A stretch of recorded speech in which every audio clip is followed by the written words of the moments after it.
All right, now, Playboys. What's this, episode 36? Episode 36? Yes, Am I right? Yes, sir.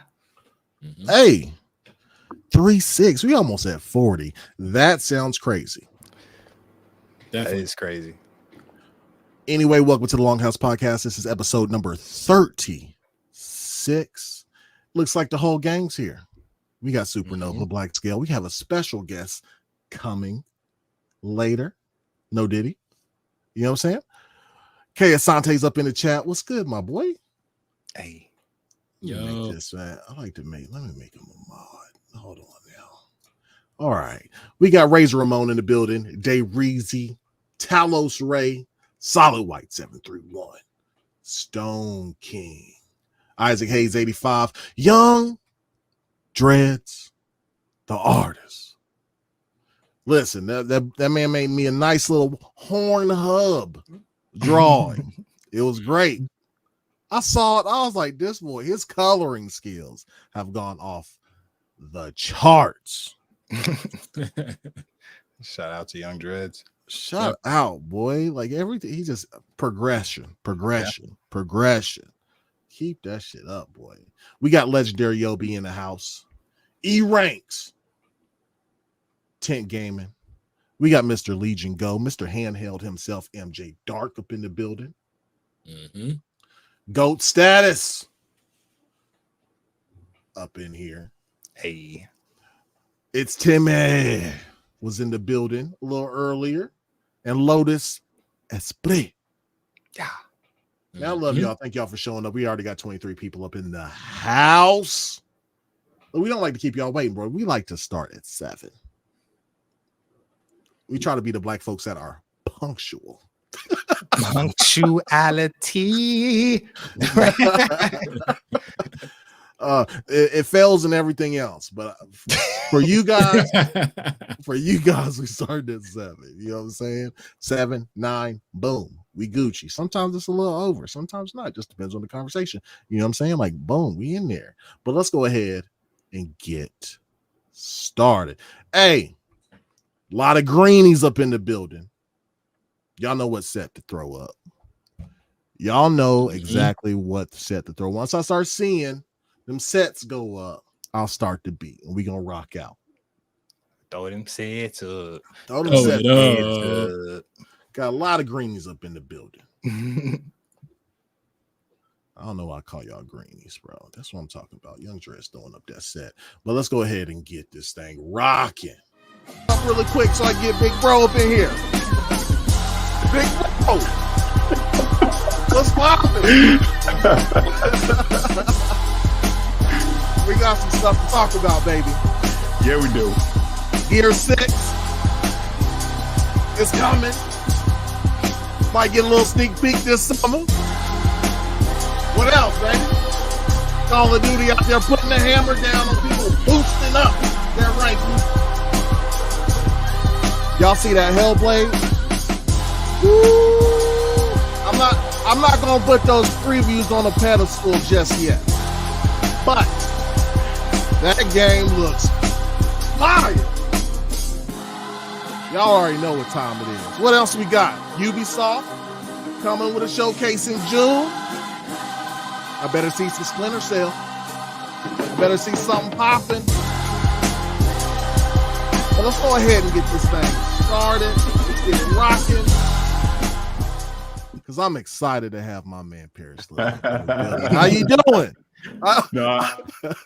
I'm doing fantastic. I do apologize for being slightly late. Had to take my kids to the dentist. Hey, look, family first, forever and always. But thank you. I know this was a long time coming, so I appreciate the invite. Happy to be on. Yeah, we got a lot to talk about. It's gonna be good. I'm in a messy mood today too, so let's go. Well, I can see by your tag under your name.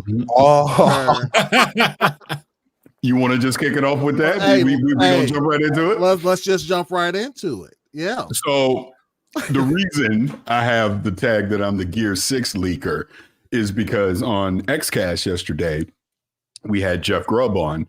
And, we were casually talking about the June showcase, what we might expect. And I was going into my conspiracy theories that potentially Gear 6 might show up there, just a tease, just a little hint, nothing huge or big, just a tease towards it.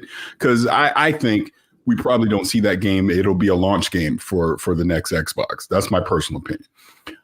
So by saying that, Jeff Grubb, and I know the clips going around now, kind of tongue in cheek was like, hey, I've heard, we might see something about Gear 6 this summer.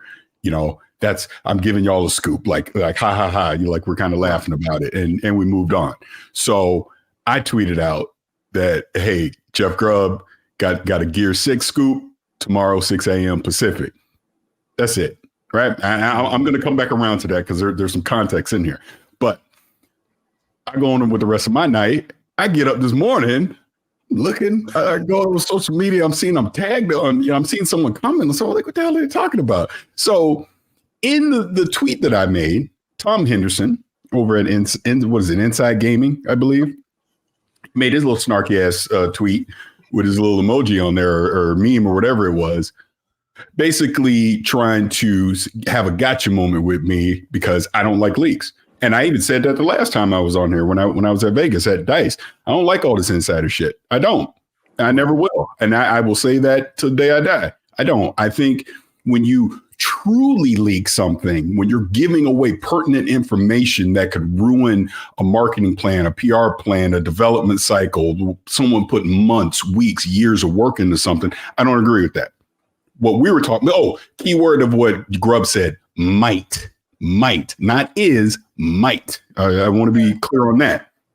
So when I tweeted, I was just having a little fun with it, right? So I saw what he said. So then I replied to him and I was just like, trust me, it basically is not that big of a deal. Watch the episode. Because everybody coming for me. They ain't even watched the episode. They don't even know what the hell was said. They coming for me already because of what he said. Because he doesn't like that I called him out on that probably a couple years ago. And he had a little snarky ass comment to me at that time about, well, you talk about leaks on Kind of Funny and Gamertag Radio all the time. And my response to him then was, well, stop leaking shit and I don't have nothing to talk about. Fair. Okay. So, that's fair. So I know that kind of got him a little bit. Anyways, I said what I said this morning, and then he replied again. Oh, I'm sure you got pre-approval from Xbox on that, right? Hint. So at that point, I go, okay, I see what he's doing. So I DM'd him. Okay. I DM'd him, and hey, Black Viking, I'll get up the DMs quick. I DM'd him, and I was like, look, I know you're trying to have your little gotcha moment right now. It's not even that big of a deal. It's a little tongue-in-cheek kind of thing. And just so you know, Smarty Pants, Xbox did know about it ahead of time, and they said it wasn't a big deal. Ooh. Okay. So and then he moonwalking like he was Michael Jackson at the Motown Awards. Oh, ho, ho, ho, joke. But that's social media. That's what social media does. People want to have their little moment against you and they say whatever they say. And then when you bring an actual fact to the table, it's just jokes. I'm just kidding. Because here's the truth. Here's what happened.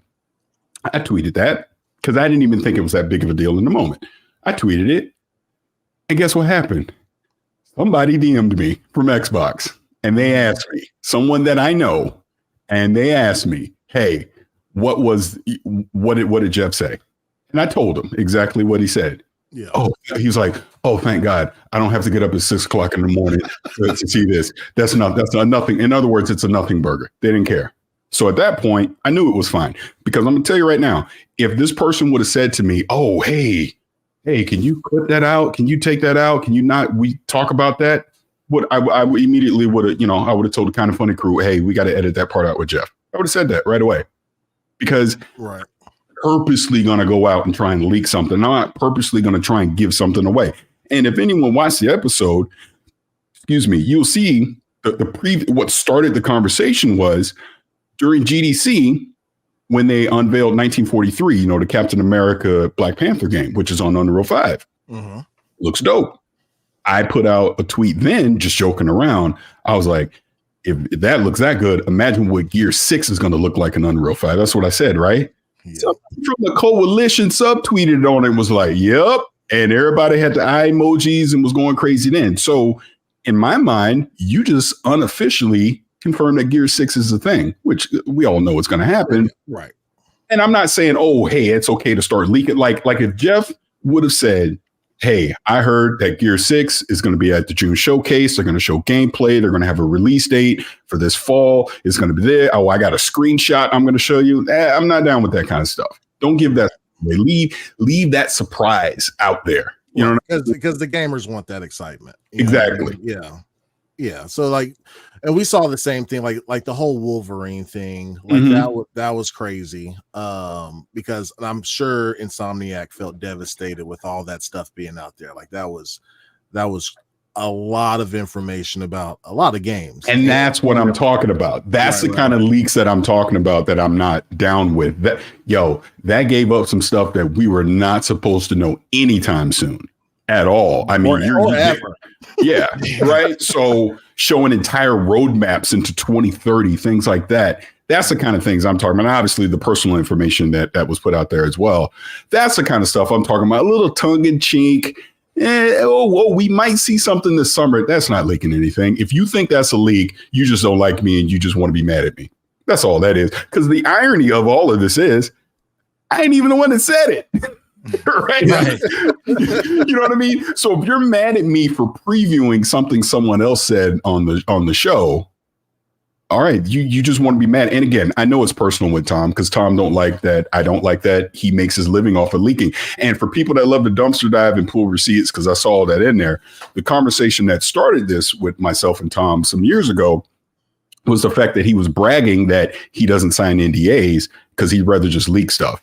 And that's why I said, hey, that's kind of shitty. That's what I said.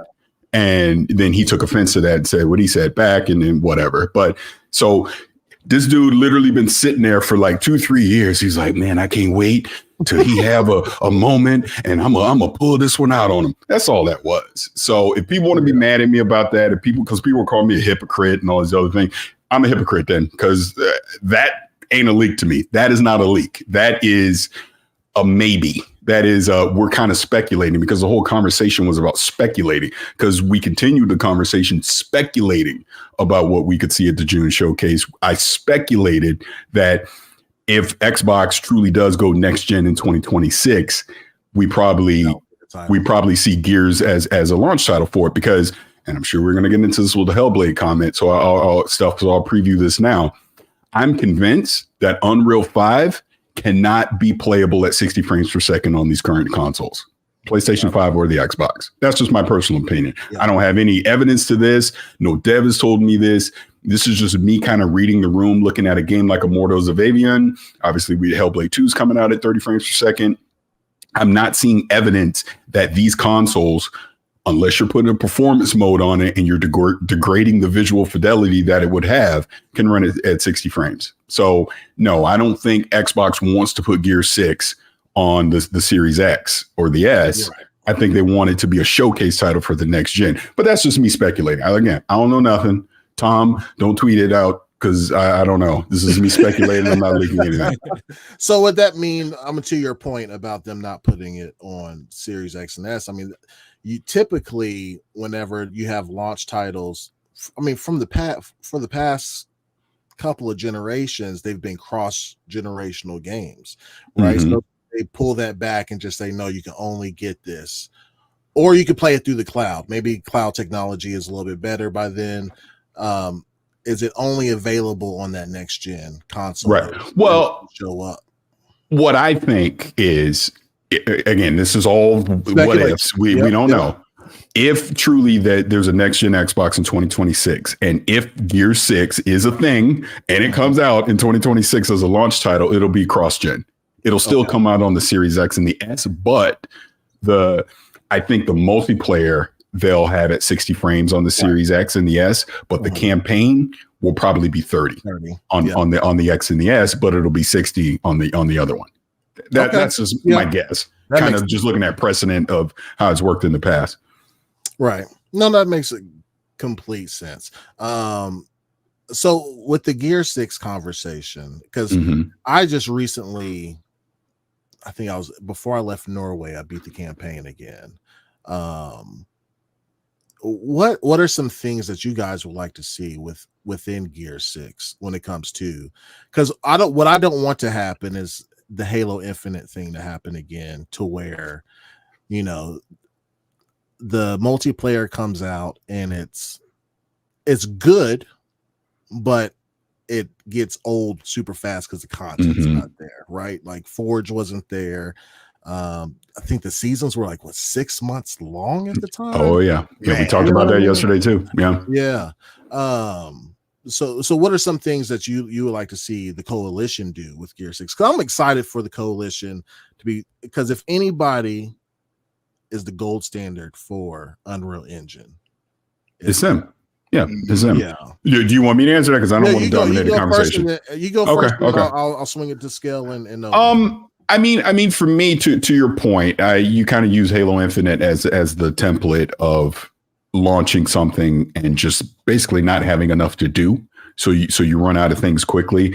I would hope that we see robust maps. Maybe they even bring in some legacy maps from the previous Gears games.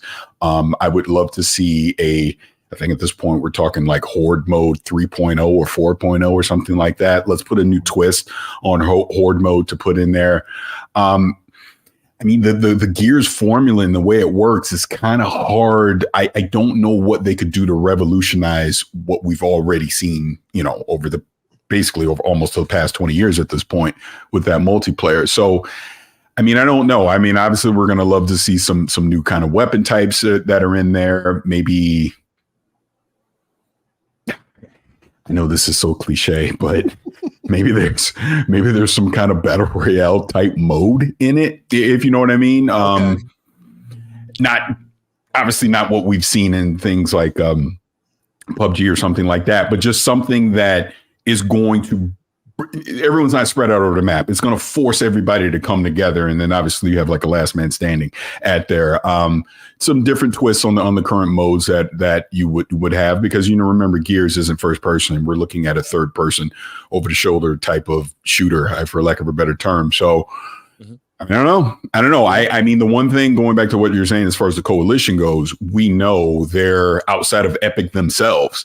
They're the gold standard for Unreal Engine as far as visual fidelity and all the bells and whistles that we'll see. Like, it's funny enough, I was playing Gears 5 again, probably about a month ago, just screwing around in the campaign a little bit, and on PC, just playing on PC, but even on the Series X, man, the lighting in that game is just so, like, Gears 5 could come out right now and you'd be like, man, that's one of the best visually impressive games on the market right now, because that's just how good it was. Hive Busters was great. Oh, don't get me started on Hive Busters. Actually, I got a mini rant about Hive Busters. Go ahead. Why? I loved Hive Busters, by the way. I thought it was phenomenal. I think when you talk from a campaign standpoint, it seems like the Coalition was kind of experimenting on what to do next. Campaign, a single player and a co-op standpoint. I loved it. Why Microsoft did not market this, I don't know. Because it's funny that you brought it up. Most people don't even know it exists. Like, they talked about it for a little bit and then poof, it was gone. It was like, why weren't you marketing this more? Why weren't you pushing this more? Especially because it came out like right before or during the pandemic. I want to say 2020, around there somewhere. Yeah, around there. Yeah. Look, we was all at home. Ain't nobody doing nothing.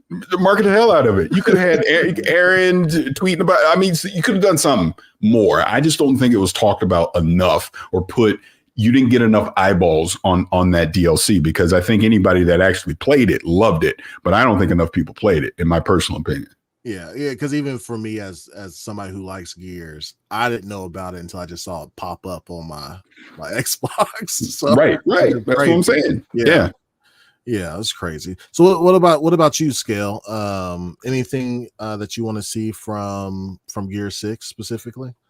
Specifically, I think I'm good with just more of the same. And just because they're putting it on a new engine, there's no on all my notes for Gears, I just say I love the headshots, I love the giblets, I love the curb stomp, I love everything that Gears has always done. Seeing a carcass that you can kick around, like, just it's, and seeing that just beefed up will be honestly a good enough thing for them to do for me. But just more weapons, more maps, legacy, like Parris was saying. I want to see the old maps, Gears 1 maps, Gears 2 maps.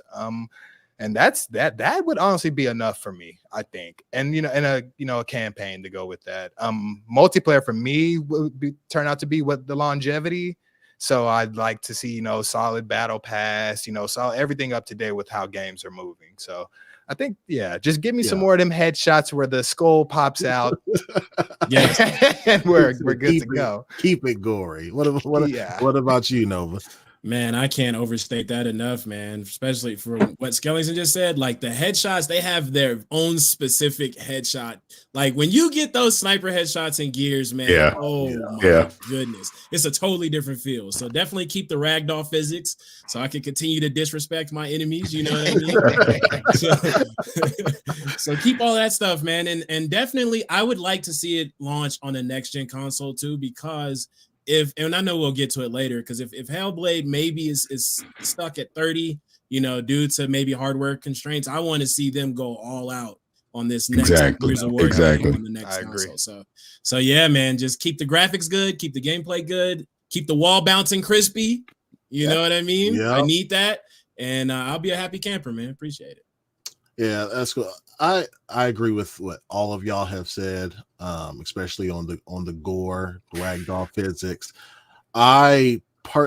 Listen, I know Helldivers just came out and they've already been developing this game, but a horde mode that is for multiplayer anyway, that's similar to Helldivers would be insane. They already have everything for it. Yeah. Oh my gosh. Yeah, so I don't know if that's something they can work on later, or if that's something they already doing, because plans change, with these type of games. And I'm interested to see, because I don't want to spoil anything for anybody who hasn't played Gears 5, but then at the end you had to make a decision, and I wonder how they tie that. If it's a continuation of the story, I wonder how they tie that in. Do they take your last save on who you saved and who you didn't, or do you get to choose at the beginning? Like, I don't know how they continue that, because kind of like Mass Effect, right? Because both of those endings could play huge roles in the next game. Mm-hmm. You know what I mean? That's a good point. That's a good test for them too, to see if they're going to keep the continuity correct. So that's a good point.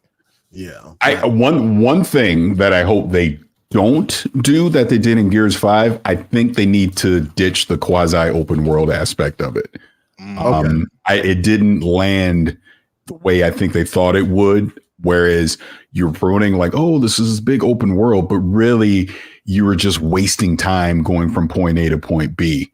As far as the action goes, there wasn't anything to do in between, if that makes sense. Unless, okay, you're really going to expand upon it, and we truly have an open world where there's a lot of random encounters that you're going to have and side missions and things that you're going to be able to do. If not, and I think I even saw Kay Asante say this in the chat, I personally, and I'll take this all the way back to Gears 4 when Rod Ferguson was still there. Do you remember when they first revealed Gears 4? Do you remember that at the E3 showcase they did? Yeah. It looked like a horror game. Yep. The original Gears of War was a sci-fi horror game. Mm-hmm. That's what look, as much as I love 2 and 3 and all that, I'm not taking away from that, but I would love to see them go back to their roots as far as that goes. I would love to see them dive more into the actual horror aspect of what Gears could be versus what it became like over the years. No, that's an excellent point. Gears 1 was scary. Yeah. And then when they introduced the Krill and you couldn't go into the darkness. Exactly. Yes. Humongous, huge antagonists that you're going to have to face later. Yeah. And they would tear you up too if you stepped out. But by the way, this is to show you how old I am. So I went to what E3 was this? Had to have been 05. What was it, 05? Because it was before Gears came. Might have been 06. Might have been. But anyways, went to the E3, let's just say it was 06. And I remember they had Gears of War. Was it AMD or an NVIDIA? But it was probably NVIDIA. They had it running on PC on the show floor. Okay. And I said, graphics are never going to get better than this ever. This is it. They can stop right here. This is the best looking game I've ever seen in my life. That's just how freaking good it looked. And even on the 360 at the time, I mean, it truly looked for its time. Oh, yeah. That was a next gen title, 100% with the visuals that they had on it. And even if you go back and play I guess it's the remastered version of it, or whatever it was that came out around, what was that, around 2016 or so? It still holds up right now. Looks really, really good. So it's an IP that has a lot of potential, and I get Grubb. If anything, I think Grubb saying what he said, and obviously people talking about it today, just goes to show you how many people want more of that IP and want to see more Gears out there. Because I think, if anything, instead of all the doom and gloom we've been seeing the last few months, people are actually excited to talk about a game that potentially could be coming out. Yeah, well, you would think that. We're not going to talk about Hellblade yet, but I see a lot of doom and gloom about Hellblade today, which was crazy. Yeah, absolutely, Manny. But we'll get to that later. But we didn't. So I wanted you to get your bars off first about Gear 6, Parris. but typically we go around and we just talk about what we've been playing and watching as of late. Can I say one more thing? Go ahead. That way we just get all the messiness out of the way and just be done. Yeah. So what happened today is just an example. And I tell you this privately all the time. This is just an example, ladies and gentlemen. This is the kind of shit I go through damn near every day. It's like you get to a point where, I've been doing stuff with GTR, obviously with Kind of Funny and all that. And I've been very lucky, very fortunate and blessed with a lot of the opportunities that I have. I'm at that point now. I can say the sky is blue and somebody's going to have a problem with it, and I know we'll talk about it more with the Hellblade 2 stuff. But, I was even my biggest fault is I try to be logical and reasonable online. Nobody wants that. Nobody wants to hear that. Yeah. So Twitter. so it's like when I was even talking about the 30 frames per second stuff, right? And I purposely didn't say Xbox, PlayStation, nothing. I was just talking about console gaming. It took 5 minutes for it to turn into a damn console war, arguing about what is PlayStation doing and Xbox and that and and it's just like, I'm not talking. Okay, I get it. PlayStation has more performance mode games than Xbox. It's not what the conversation is about. The conversation is having, again, I know I'm jumping ahead and I apologize, but the conversation I was trying to have is the current hardware. You can't expect 60 right now. If you get 60, that is great. But if you get 30, that you should be setting your expectations at that right now, because we're seeing in real time these games are struggling to actually be at a 4K resolution and hold 60 frames per second consistently. This is why you see performance modes that are dropping the resolution all the way down to, at some point, 720p, and then up-resing it back up to 4K just to get it to 60 frames. You're not getting the ray tracing. You're not getting all this advanced lighting and these other cool bells and whistles of volumetric fog and all this other cool shit that you would see on PC, because this hardware, a $500 console, can't do what a $1,500 4090 can do. And that's what people need to wrap their heads around. Yeah. And you accept it for what it is, because it's the convenience of what console gaming is. Now, I'm not saying that Xbox or PlayStation should not be held somewhat accountable for this stuff, because I take it all the way back to the last gen. What did they sell us on? Last gen. Exactly. They sold us last gen 1080p 60 was going to be a standard. This gen 4K 60 was going to be a standard. Now I get they've officially not said it, but the marketing made you think it. You see what I'm saying? I think that's why people are upset about. Yeah. So, and that's why you had a mid-gen refresh last year, because it was a course correction to try and get to what 2013 hardware should have been. And we're kind of seeing it happen again. And that's what I was saying to some people who were mad at me. If everything was fine and dandy with the PS5 being able to play games in performance mode at 4K 60, then why the hell are they bringing out a PS5 Pro? Thank you. That's all I'm saying. That's all I'm saying. This ain't a console war thing. This is just, it's your damn money. Why should I have to? You shouldn't have to go spend $500-$600 or more again in this generation for a console. You should be able to buy it one time. Look, I'm old. I remember I bought an NES. That damn thing lasted me from 85 all the way to about mid 90s. I'm playing games on it. You know what I'm saying? I didn't have to go buy the NES Pro. It was like you waited till the next generation, which was called the Super Nintendo. That's how it should be. Yeah, and even Nintendo did it this generation with the Switch. They just changed it to OLED. It wasn't like a Pro. They just made the screen better. So I'm 100% on board. Like, I want my system to, and you know what? The people that play on PCs, they know. It's like when there's something's advertised as 4K 60, and I'm over here looking at my $900 GPU, and I know I can't do 4K 60 on that. I was like, come on now. Come on, buddy. Come on. You know what that console experience is going to be like. I mean, think of it this way, because I'm big into PC gaming as well. I try to evenly split my time between the two.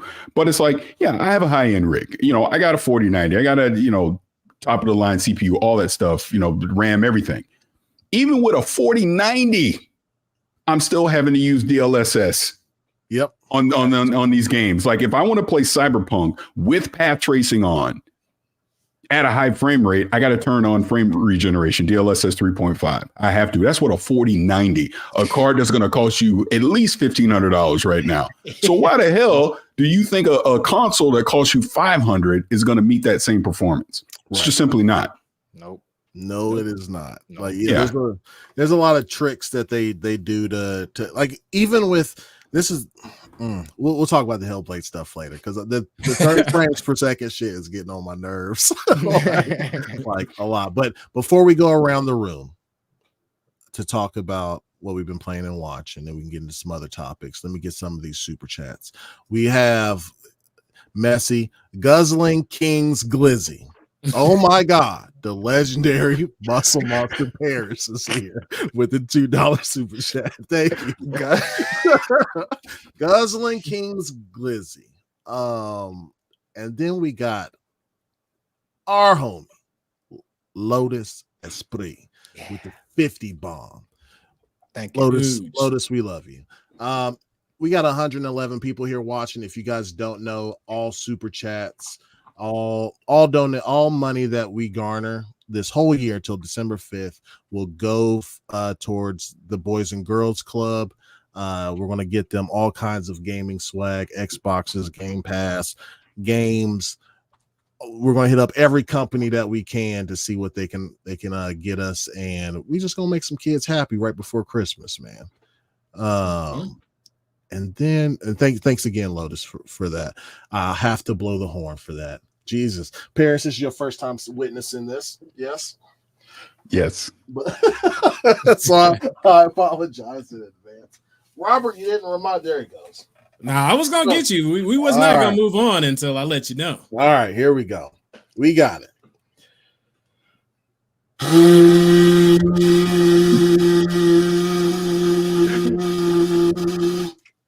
There we go. Yeah. Sound like somebody straight left Diddy house. All right. No. What would they blow the horn? You know what? Never mind, bro. No.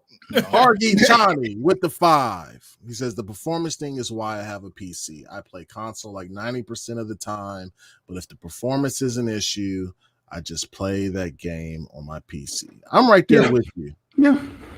Mm-hmm. I love console gaming. I spend most of my time console gaming. The only time I go to PC generally is if I don't have to buy it twice, is if there's performance issues or it's a certain type of strategy game. I play a lot of flight sim. Games like that are just better on the PC. So Civilization. I definitely understand people not being able to afford a PC though. Yeah. $2,000 minimum, pretty much. It's rough.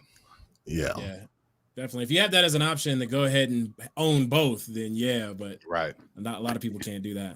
And that's the thing is, I'm very sympathetic to that. I talk about that on the show all the time. Like, even bringing in all this multi-platform stuff with Xbox, I'm very sensitive to the fact that not everybody can afford to buy multiple consoles or buy a PC or whatever. Right. They can buy one time. Like, I got $500 is one damn time. I'm buying this console and I'm investing into this. So you can't just, just go get a place. No, go get a PC. No, I can't do that. I'm playing games here. So I understand the being sensitive about that and being respectful of that. That's why I even say, and not to diverge this into something else, even with everything that Xbox has been talking about here over the past few months, they need to make sure they are valuing their core customers, which is that person that went and bought a Series X or bought a Series S, because they can't go get a PC. They can't go play Hellblade in 60 frames on a PC with a 5012 and 100 million gigabytes of RAM on it. They can't do that because it costs too damn much. So, but at the same time, you need to understand these consoles are not going to have the visual fidelity that a PC does, nor are they going to be able to play games at the high frame rate that a PC does. Even when we go to the next gen, you will see games at first be able to do it. Oh, great. But as you start getting into it more, it happens every cycle. We'll get to the middle of the gen. All of a sudden, PC games are going to be way up here and the console games are going to be down here. But you have the convenience of you press a button one time, you pick up a controller, and you're playing the game. And I'll be quiet after this because I know you're talking about what you've been playing. One thing that I've been replaying right now is I've been playing a lot of Cyberpunk 2077 just because I love it. I'll play it on my PC, and then sometimes I'm like, man, I don't want to sit in here. I literally go out and play it on the Series X out in the living room. It still looks good enough. I'm not complaining is the point that I'm making, even though I know it looks vastly superior on my PC, but sometimes you just want to chill on the couch and play there too. So I am very lucky and fortunate I have that option, but not everybody does. Some people only get to play on their couch because that's the only device they have in their home is that console sitting under their television. Yep. Nope. Big facts. I love console gaming. I love laying on the couch and just playing some games. Guzzling King Glizzy for another 5. This one of your friends, Parris? No. He said, I like my games to be as pretty, my sweet lover boy, King David of ILP. I'm so glad I didn't have to read that. Right. All right, Playboy.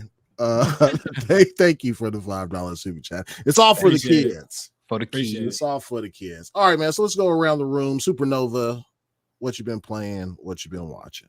Man, been super busy, man. So the only thing that I've got a chance to do lately is just watch a couple extra cooking shows with my lady and the fam.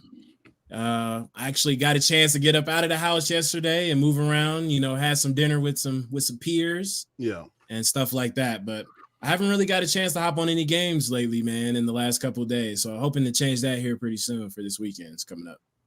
Okay. So cooking shows, what kind? Man, I wish I knew the name of the show, but there's so many that we watch, bro.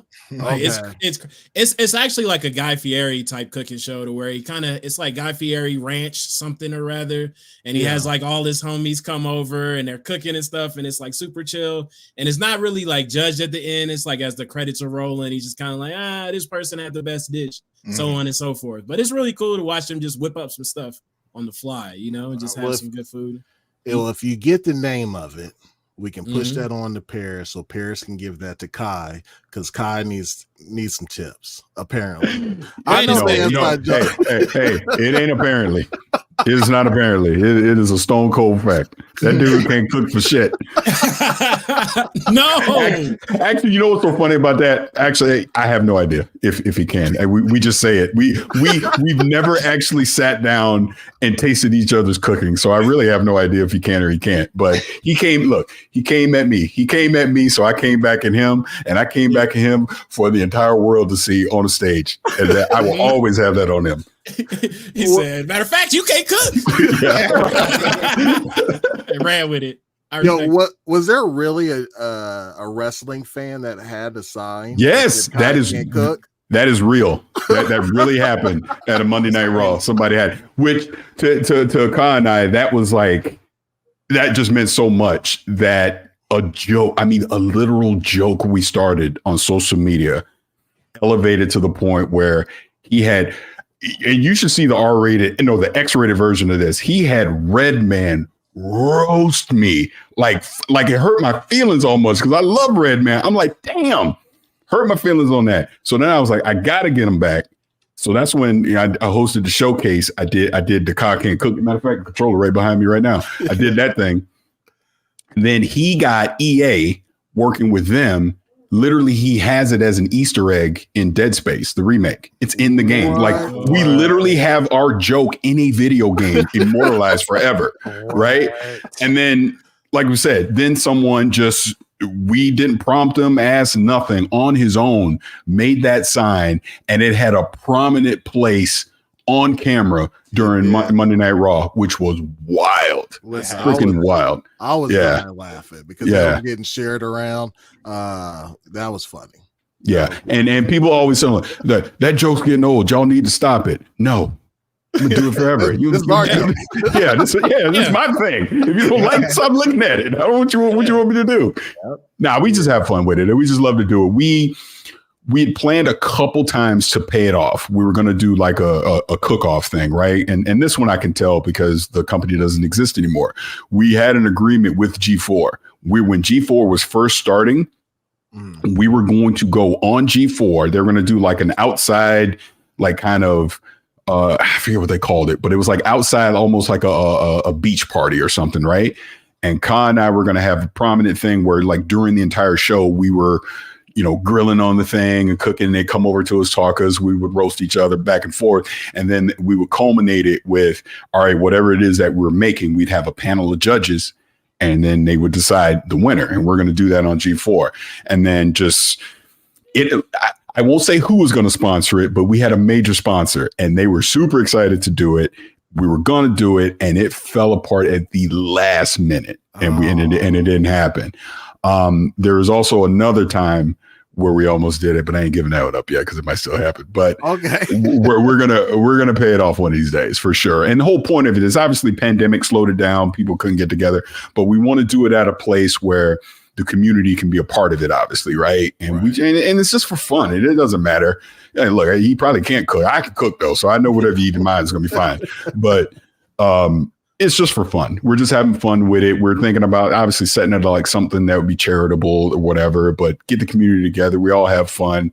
Everybody has a good laugh at our expense and just go from there. So hopefully, knocking on wood, it does happen. Right. Now, and the show is called Guy's Ranch Kitchen. Guy's Ranch Kitchen. Kai, if you're watching, Guy's Ranch Kitchen. All right, Black Scale, what you been playing and watching, man? I've been playing kind of a lot. So normally it's just been still Valorant, trying to rank up. I won't be playing Halo anymore because they took the rank Slayer off. Boy, I was hot. We just got that. What you mean? Just got it. I booted it up with the long load. That's what my stream is talking about, or my legendary Yobi. Because I waited that whole time for it to load up just for Ranked Slayer not to be there. I was sick. Wow. I still play, and I played Ranked Arena, got Oddball once, Stronghold twice, was done after my whole stream ended after that. But not playing more Halo for a little bit. Been playing a lot of Dragon's Dogma still killing it. And I do have a sneak game. Shout out to Legendary Yobi for telling me this is on the Cloud Game Pass. That Lego 2K Drive is fire. I am impressed by this game for sure. Like Lego needs to make their own GTA, honestly. It's like that, huh? It's nice. It's deep in depth. It's like a car like you're driving around and the vehicles change on their own. So if you go off-road, it like Legos into an ATV, and then if you go in the water, it Legos into a boat, and it's a racer. Bro, it's fire. I'm into it. The only thing I have against is that it's on Cloud Game Pass and not on regular Game Pass. So it's interesting. I'm not able to get the same new things or get the whole look, because the game looks great, but I'm not getting the full look because it's on the cloud. I can just see that. But on PC Game Pass, it's just only on. It's So it's only on. It's probably I think it's console Game Pass. I think so. Yeah. Okay. So on PC Game Pass, it's only on the cloud. Okay. So yeah, been playing that. And as far as watching, I'm almost done with 3 Body Problem on episode 7. Yes, sir. Yes, sir. I'm on episode 7 too. I need to finish it so we could talk about it, man. I know that show's so good, man. Amazing show. Fire. All right. I'm really curious as like Ranked Slayer is like everybody's favorite mode, right? mean, that's just Halo. You know, when we think of Halo, you think Slayer originally. Yeah, because you waited forever for it to come, and then like it came, and then guess it just went. And what I think it really truly is that it skews the player base. So it makes more people play Ranked Slayer, and the other game types don't get love. So it's harder for people who want to play those game types to get full games. I'm guessing. I'm guessing. This is the only thing that can make sense, because why are you taking out the main thing of Halo? I don't get it. I like Oddball, but people who play those game types, they don't play the game types. They only want to play Slayer. They're not even trying to pick up the ball. It's horrible. But that's just, I'm waiting for it to come back. Maybe I'll be back. All right. What about you, Mr. Lilly? What you been playing? I've been playing a lot of Halo. But it was so funny hearing you talk about it. We should link up sometime and play. But actually, I don't play a lot of ranked, so I'm not missing ranked Slayer because I play a lot of social stuff. I do a lot of big team battle stuff, squad. You know, I like playing that Halo 3 refueled playlist that they have, Husky Raid, stuff like that. So I'm usually in there. That's where I am playing the most, but I get it. I mean, because when we do jump in and go play ranked, I have a blast, and I tend to get too competitive, and I get mad, and I start cussing when we're losing. Yep. So, But I totally feel you on that, and I get it, because it's the competition, it's the competitive nature of that. You look, you try to see that thing going up, and when it starts going down, I'm on fire mad. That's why I don't play. But yeah, I mean, I'm personally loving it in the sense that I went a long time without really playing that. Like, obviously, when it first came out, everybody was jumping on playing. Then there wasn't nothing to do, like, forever. And then I just kind of stopped playing. But I will say towards the second half of 2023, I just started jumping back in, and I've just been digging it. I really have. I've been having a lot of fun with it. And a lot of it's Forge. I mean, Forge has really matured just the map variation that you have now, and they're introducing all these different modes. Like, I don't know how much you play around with Forge stuff, but there is a battle royale mode that just came out that is literally Halo ODST drop in. It's literally that. Like, you get in the thing, and then it shoots you down in there, and it works really good. But it's not match made, so you got to get a crew together for all y'all to go in there to jump in and play. But the fact that it's made in Forge, I'm sure 343 is monitoring. I know they're monitoring the stuff all the time, because I said it when it was on the show one time. But if it's popular enough, I could see them, especially as Infinite starts to wind down and they're starting to work on the next Halo, integrating some of that stuff into just a social rotation for matchmaking, because look, I'm a cursor, and there's some creative motherfuckers out there in Forge. Yes, it really is. Like, bro, do you know there's an actual you can go to Waffle House in the game? There's a Waffle House in there. Like, it's crazy what some people have been able to make. Like, people have made full-on campaign missions. They've recreated campaign missions from Halo 1, 2, 3. Like, it's insane what people have been able to do, you know, with Forge. So it really is almost bittersweet to me, because I was beating the drum before Halo Infinite came out, and I remember people was getting mad at me. I kept saying, this cannot be okay. It's got to be great. This is the flagship. This is the game. They can't half-ass this. It's got to be great. People are like, oh, what are you talking about? You losing your mind. And then when they said Forge and co-op wasn't going to come right away, like it was going to be a couple months, I was like, okay, I can live with that. That's not going to be a big deal. Then it turned into like a year or so before it finally came out. That was just unacceptable. And, you know, it is what it is at this point. We all know it. But the Halo I'm playing right now, if that would have been the Halo we got at launch, oh my God. For sure. Oh my God. Everybody would be playing. And I do think, unfortunately, it's too late to kind of change a lot of people's minds to want to go jump in. It is probably going to take a new Halo to get people to want to jump back in and start playing it more. But when that Halo comes out, yeah, they got to be hitting on all cylinders day one. They cannot repeat what they did with Infinite. Now, I will say, and I'll keep it nameless, I did talk to a very, very prominent person at Xbox, very, very prominent, who was super excited about the new direction that 343 is headed and what they're doing. with Halo. So okay, that got me excited. And again, I'm not leaking anything. I'm just telling you, No leaks, the man said he was excited, and so it got me excited.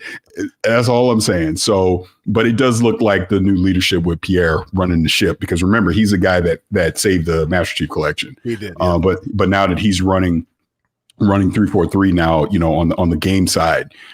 I mean, honestly, since he took over, that's when you kind of saw this pivot to where Halo Infinite is headed now. So it does have me excited about the future of it, and I'm looking forward to seeing where it's going. And I know I was ranting talking about Halo, but yeah, I've been playing that, and like I already mentioned, I kind of jumped back into Cyberpunk, just playing Phantom Liberty. And I don't know if you guys have played it to completion and kind of see the storyline, but there's branching endings you could potentially do. So I purposely was playing again to kind of see another ending and how that played out. I'm actually almost done right now. So that I've lightly played Dragon's Dogma. I will be honest that I probably only played about 15 hours of it. And then I keep getting distracted because we got the Stellar Blade thing, playing that. And there's all this other stuff coming in that's for review that kind of got me distracted for a while, but I'm gonna come back to it. From what I've played, it has a Witcher 3 open world feel to it for me. Yeah. And I really dig that. And I've obviously seen a lot of the crazy shit that people have been doing online. So when I find time to jump in, because I just be honest with you, it's about to be that time of the year where we're just going to get a ton of stuff to review. So that's the only, and look, violin, poor me, right? But that's the only thing, about being in a position where you get a lot of games to review and to check out and you preview and do all that stuff is it's like trying to manage your time on doing it. I mean, it's like, this ain't my day job. I got a day job I got to take care of. I got 3 kids I got to worry about. You know what I mean? And it sucks. So now I shouldn't even say it sucks, because I love doing this. I really do. But it gets hectic sometimes. I'll just put it that way. No, I can only imagine. Yeah. Like, speaking of like all your escapades that you've been doing lately, I've been seeing a couple shows talking about Call of Duty Season 3. I played that. I played that early too. I forgot about that. Yeah, I've been playing Season 3. Yeah. Everything with Danny, with you, with the Fallout TV series and stuff. Like, listen, brother, and I told you this already before privately. Everything that you do, share it with me, because it is just motivating as hell. You know what I mean? To see the position that you're in, especially as somebody who looks like me, because there's not too many out there. Like, it is motivating to all hell. Like, super appreciate it. Keep it flowing. I know other people get mad, but I love seeing it. Well, no, and I appreciate you saying that. And I know you and I have talked privately, a lot over the past few weeks or whatever. And I really do appreciate that. And like I tell you, man, I'm very lucky, extremely lucky, and just very fortunate to have had the opportunities that I've had over the past few years. Because like I even told you, when we were talking some weeks back, I almost quit in 2020. But if it wasn't for the pandemic, I probably wouldn't be doing this, because I had felt at that point I had already seen and done it all. I was good. I was not complaining. And even now I'm not complaining. Like, they take the shit from me tomorrow and I'd be like, okay, I had a good run. I'm not going to complain. But at the same time, I understand the responsibility of it, and I understand the position I am. I understand, when I say something, there's eyeballs and ears on it. It's going to be critiqued and criticized and scrutinized and all of that. But I say all that to say, just like you said, you wanted me to share what I'm doing with you because it motivates the hell out of you. I will take you all the way back to 2005 when I saw Danny Pena starting all of this stuff. And doing Gamertag Radio. And that was very motivating for me, to the point where in 2006, when I saw him in Redmond on the campus on camera at an Xbox event, I was like, I want to do this too. I didn't know Danny from nobody at that point. Right. Literally emailed him and Chris, who's another dear friend who's doing a podcast at the time. I emailed those gentlemen, hey, I would love to do this too. What can I do? How do I get started, kind of thing? And both of those brothers helped me. and showed me the path, the way. And, they didn't hold my hand or whatever. They just were like, here are the tools that you need. Here's some advice on how to do it. Started my own podcast, did it from 2006 to 2011. And even in 2011, I was retiring because I thought I had a good run at that point. Because my co-host at the time took a job with EA, and it just wasn't fun at that point. Mm-hmm. But the reason I bring that up is because even though Danny and I were not on the same show together, we established a friendship throughout those years, and we would collaborate. We'd be at E3s. We would help each other out, give advice. Like when I interviewed Ken Levine for BioShock in 2007, he was the one that was like, bro, you got to put that out as an exclusive. Nobody else has that unless you were IGN or someone at the time. There wasn't no dumbass podcaster like me that got to sit down with Ken. To this day, I still don't know how the hell I did it, but being able to hustle and get Ken Levine and sit down and talk to him for an hour about BioShock before it came out is wild to me. That's why when I was seeing Skill Up and those guys being able to go see Judas a couple weeks ago, it just, all those memories flowed back to me, being able to talk to him back in 2007 about that game. But that's the hustle part of this. That's one thing Danny instilled in me. And you notice I keep bringing up Danny because I always make it crystal clear. I ain't doing none of this shit without him. Zero, none of this. And he ain't even a friend anymore. I mean, we're literally family at this point. It's marriages and kids and all this other kind of crazy shit at this point, right? But I'm not doing any of this without him. And he was the one that gave me that advice back then about go to events. Don't sit at home. Don't sit at home on the microphone. And now we're all fancy now with our cameras and lighting and all that. We didn't have all that back then. But don't sit at home. Go to events.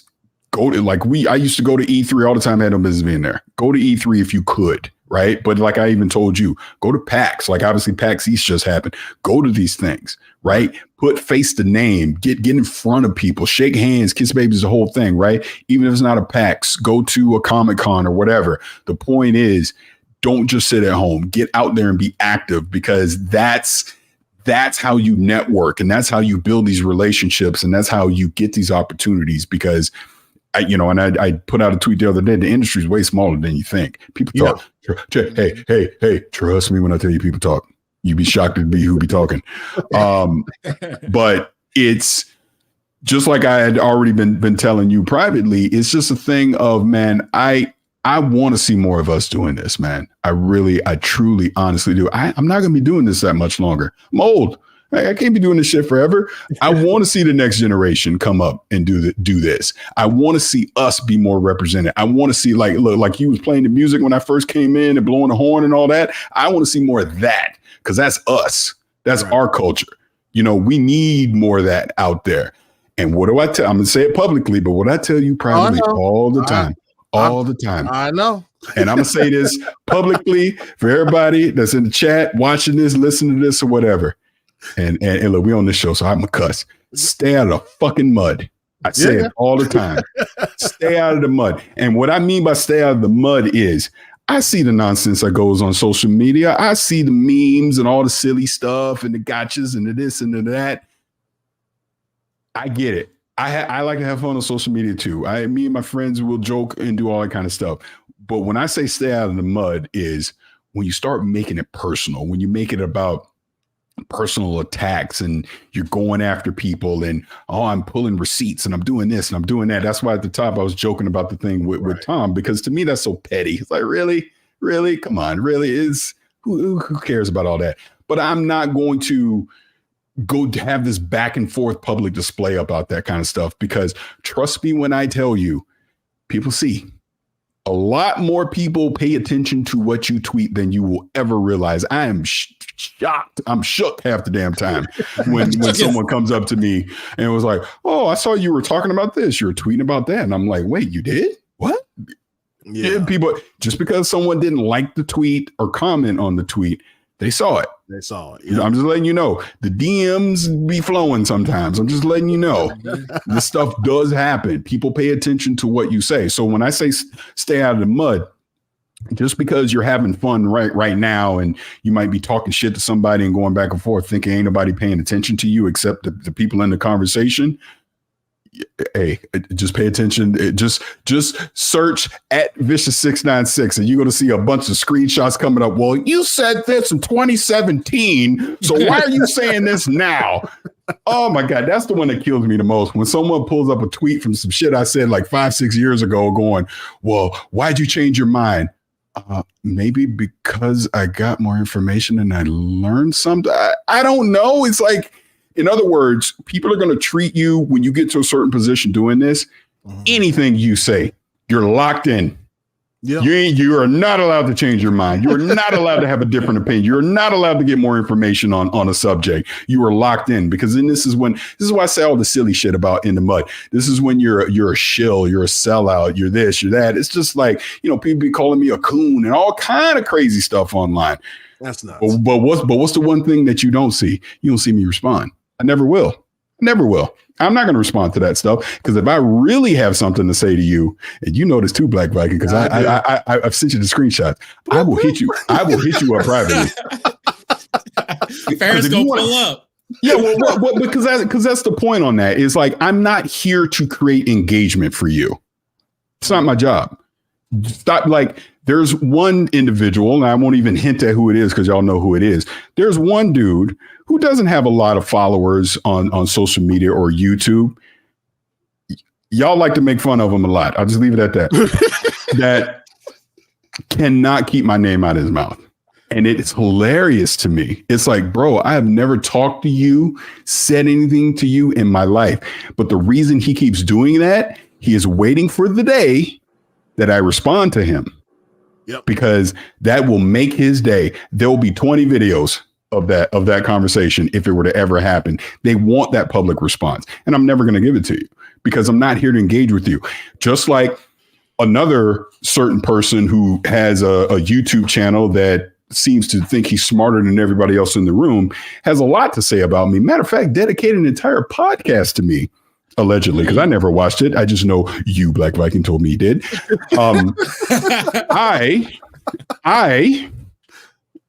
I responded to this person because they were in my mentions one day and was like, hey, I don't bite.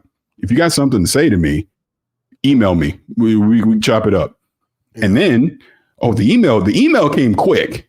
Oh, come on my show. Oh, be on my show. And we do this, we do that. And I was like, no. Pause. Before I ever come on your show, here's my phone number. Let's talk. Yep.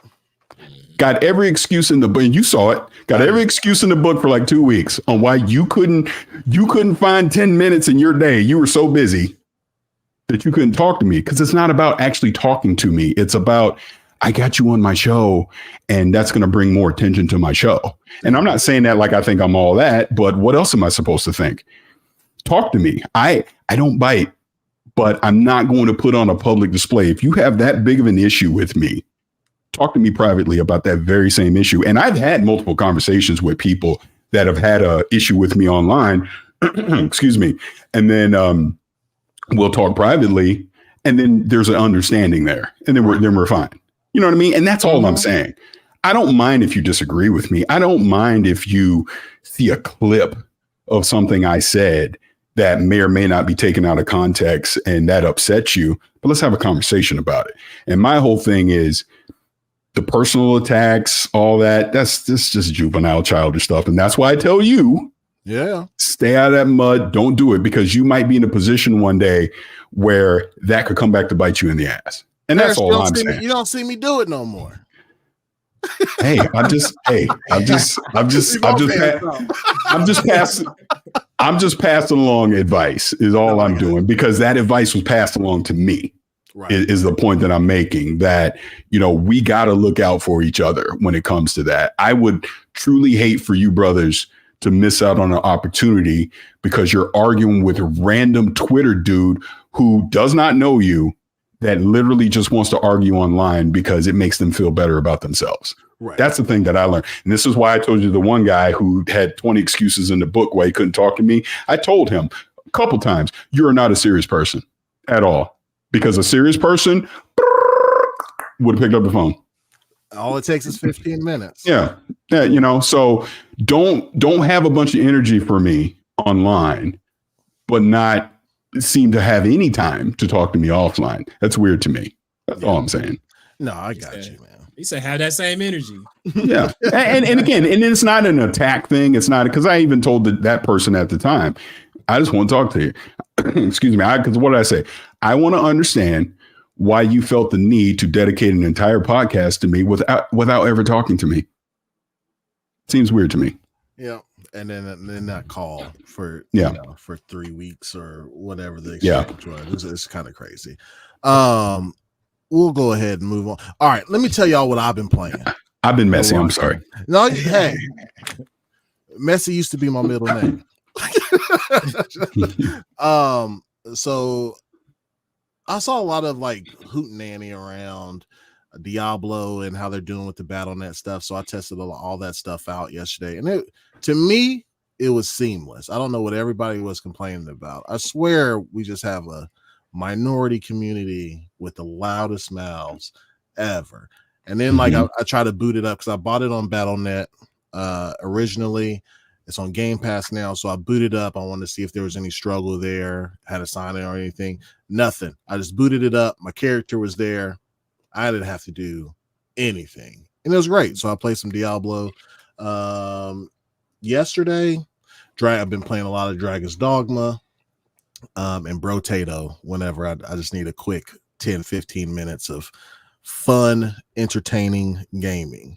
That stuff is hard, bro. Like, bro, for some reason I can't get past level 15. I keep on getting stuck. It's tough. And then watching, I'm on episode 7 of 3 Body Problem. God, it's so good. So good. Amazing. I still gotta watch it.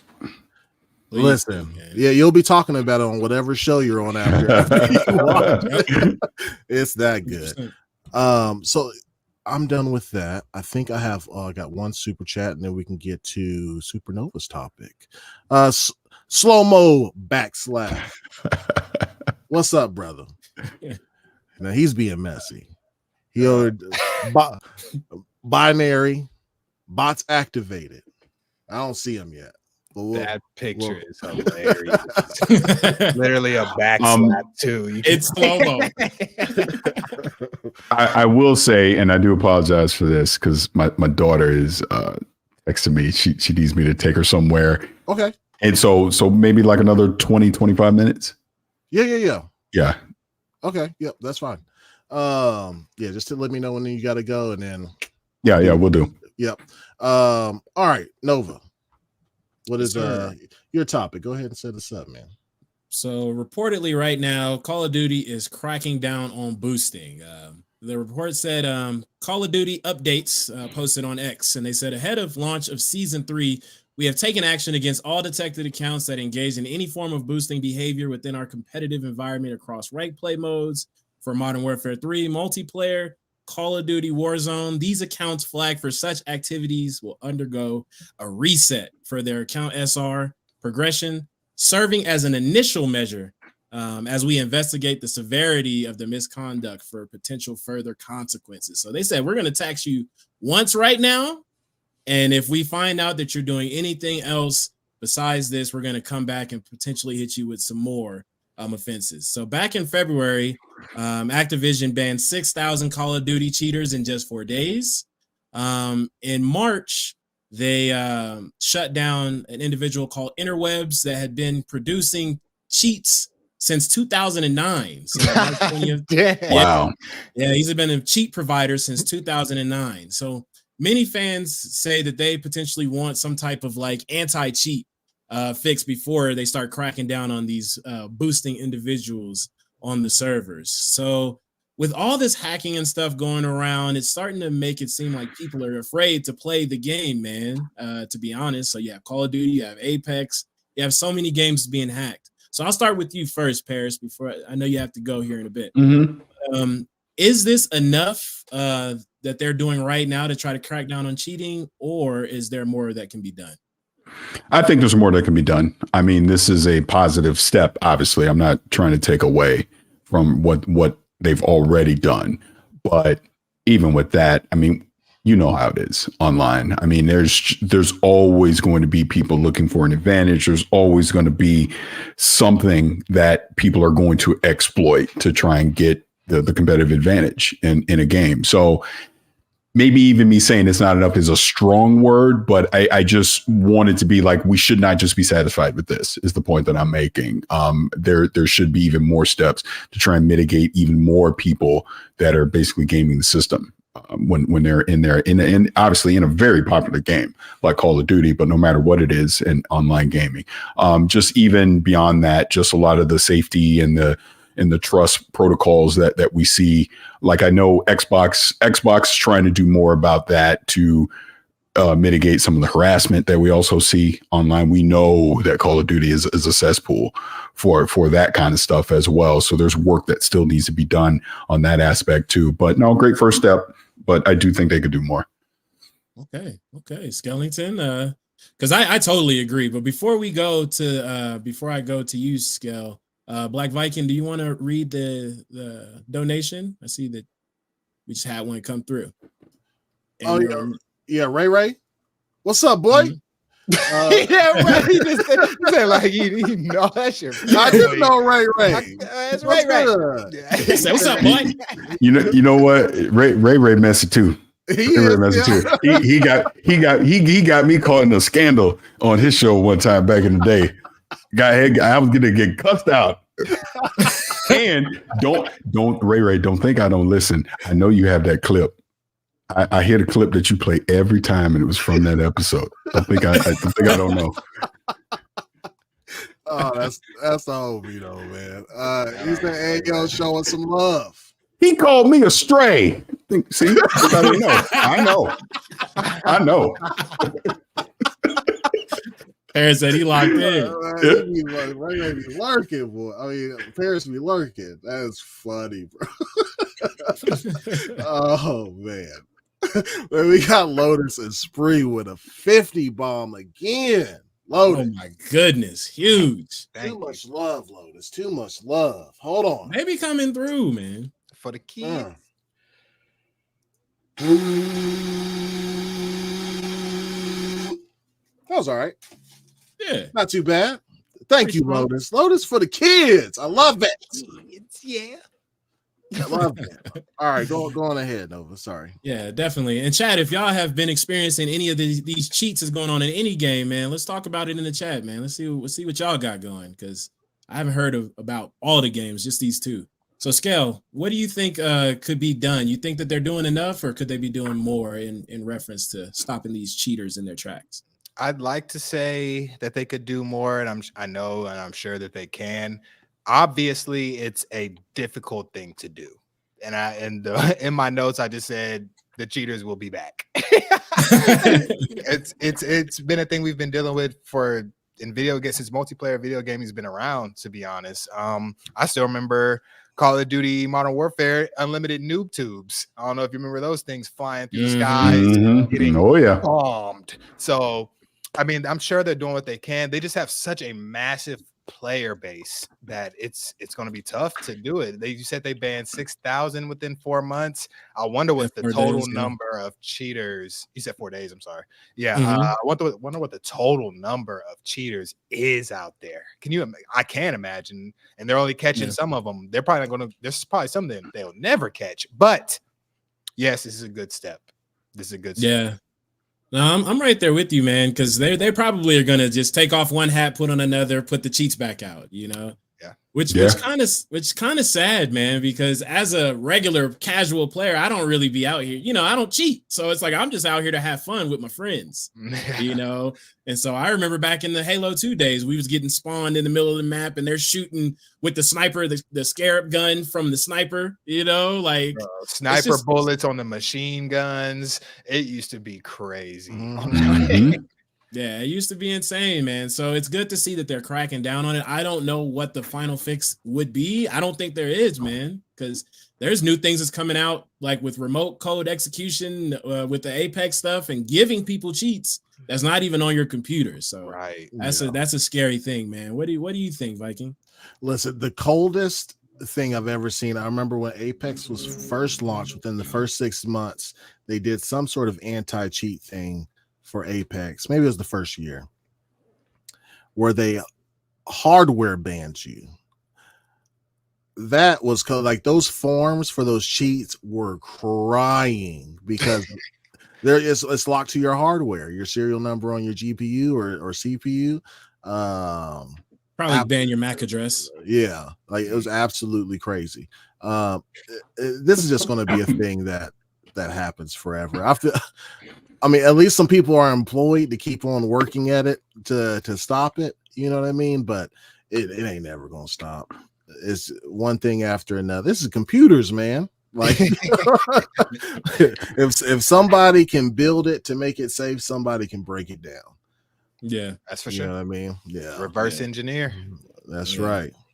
And unfortunately, we have those people in the community that are willing to win by any means necessary. You know, that's by any means. You want to hear something crazy? I literally must have talked this into existence. Ken Levine is on Spaces right now talking about the future of gaming. Crazy. Oh, word? That's crazy. Yeah. Full circle. Yeah. Hey, don't leave here. I'm just pointing it out. It's recorded. Y'all go listen to it later. That's nuts. But yeah. What's your thoughts, Nova? Man, I think that it's not going to go anywhere. It's good that they're trying because it's running into a ridiculous amount of cheaters on any game kind of puts a sour taste in your mouth, you know, as a person who's not cheating and having to try to compete with somebody who can literally see you through walls is very demoralizing to say the least. So it'll keep people away from your game. So it's good to see that they're like, hey, instead of letting cheaters destroy our game, we're going to take a stand. But, yeah. No, I agree. 100%. Somebody said, Xena said, will always be a reality, which is sadly because big streamers be doing it, bro, and be getting caught. That's true. It's a shame. They had it on and boom. Parris, I know you got to go in about 5-10 minutes. Before you go though, give me your thoughts on Hellblade 2 and the 30 FPS problem. I might be here longer than 10 minutes in. So here's the thing on this, and I touched on it at the top. I'm not shocked that it's 30 frames on console, and I do blame a lot of that on, and it's not a bad thing necessarily, but I think Unreal 5 is part of the problem. Where's the 60 frames per second Unreal 5 game on console right now? Does it exist? I don't think it does. I could be wrong. I don't think it exists. So I think that's part of it. I think it is tough to get 60 frames per second running on Unreal 5 on this current hardware. Could you do it? I'm sure you can, but you're going to have to make a lot of compromises to do so. Clearly, they want Hellblade 2 to be a visual showcase for them. They want you to look at that game running on an Xbox Series X and say, wow, that's what they want. They're not so concerned about the frames per second. They're concerned about when you look at it, is it really pretty? Is it very immersive? Is it that experience? Is it building upon the experience that you got from the first Hellblade? Not to mention, they've been showing this game since 2019. Let's not forget that part. They've been showing this game since 2019, and it always has been a visual stunner. So imagine, now follow me on this now. We know how social media is. Imagine if they did have let's just say they had a performance mode. So there was a 60 frames per second mode for it. I know where you're going with this. You already know where I'm going. The 30 frames per second is super pretty, looks great, everything they said it would be. You already know what's going to happen. People are going to fire it up in that performance mode. Visual downgrade. See, it's not what they said it is. Xbox failed again. They didn't get this to what it should be. Now, I'm not saying that is the primary reason they did it, but I guarantee you that that's part of the decision. I promise you that's part of the decision. We want to make sure that it is representative of everything that we've been showing over the past 5-6 years or whatever it's been that we've been displaying this game. Guarantee you that's part of it. Now, going back to the actual 30 frames per second part of it, I'm going to shamelessly plug the Todd Howard interview we did last year, because I specifically asked Todd, why don't you have a performance mode for Starfield? And whether you agree with what he says, disagree, doesn't matter. He said, because he's the creator, he the one making the damn game, he makes the decisions. He said it was a creative decision for them because that was the best way for them to display that game on console.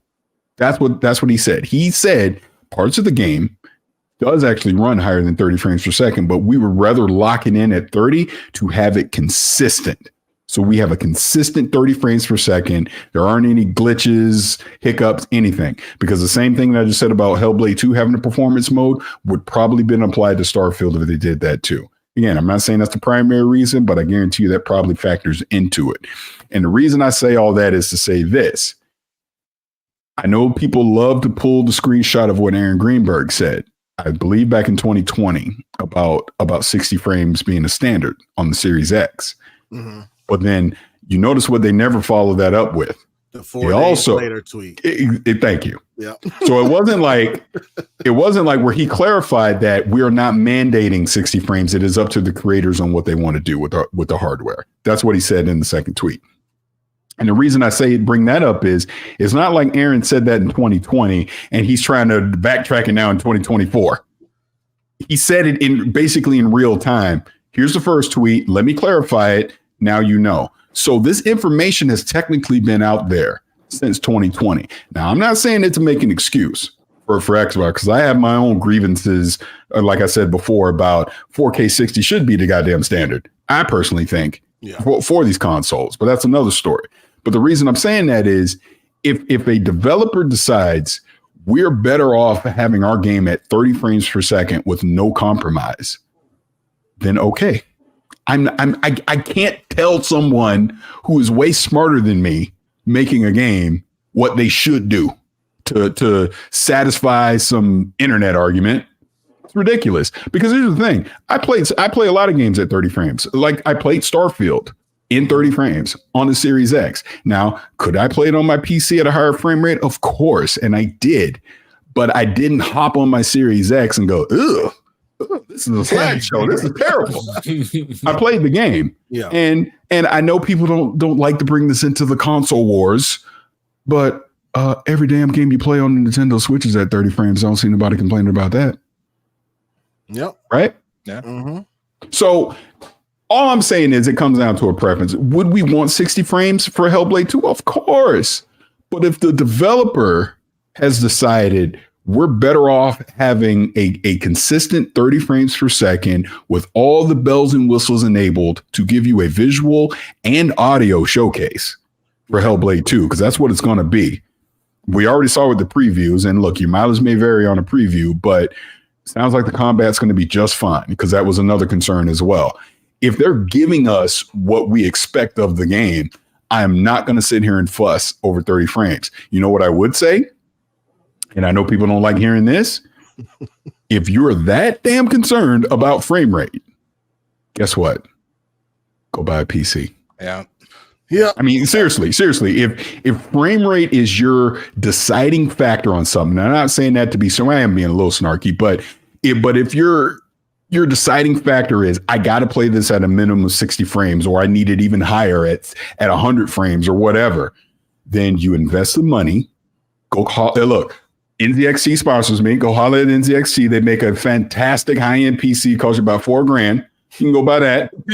They'll ship it right to your house quick. And you can have all the frames and the resolution that your heart desires. And you can play it that way. And I know I'm being a smart ass when I'm saying that, but the truth of the matter is we are currently asking way too much out of these $500 consoles. And that's just the truth. And I get that PlayStation has performed. I mean, we already talked about this, but I get that PlayStation does a lot more performance modes than Xbox does on their first party lineup games. Understandable. Because remember, Redfall was supposed to be 60 frames at launch and they patched it in later. But if the game's fun, game's fun. That's how I feel about Dragon's Dogma. And that's not, and look, I know I'm being so messy on this podcast, but I just have to get it out. This isn't me coping. This isn't me damage controlling. This is me just being a normal human being and going, if something's fun, something's fun. I'm not going to sit here and argue about frame rate if the game's fun. I'm not. Yeah. Now on that note, because I do want to be fair to this, like I brought up Redfall. The Redfall criticism is 100% valid. That is valid. You want to know why? Because they told you it was 60 frames. Mm-hmm. They told you it was on the damn box that it was 60 frames. So you didn't deliver on something that you told me. So now I do have an expectation for it to be 60 frames, and you didn't deliver on that. And obviously Phil had to apologize for that last year and the whole thing. And they resolved it now. That, to me, that is fair criticism. That is 100% valid. Don't tell me it's going to be 60 frames and then wait until the last minute and go, oh, wait, it's not. No, I wouldn't be happy with that. But at no point did Ninja Theory ever tell anybody that it was going to be 60 frames per second. They never said that. This is the first time that we're hearing it. And I go, okay, now you could protest and say, I'm not playing that game because it's not what I want it to be. You're the customer, it's your money, you do what you want. Hey, look, I'm playing it. That's all I know. Because it looked good to me.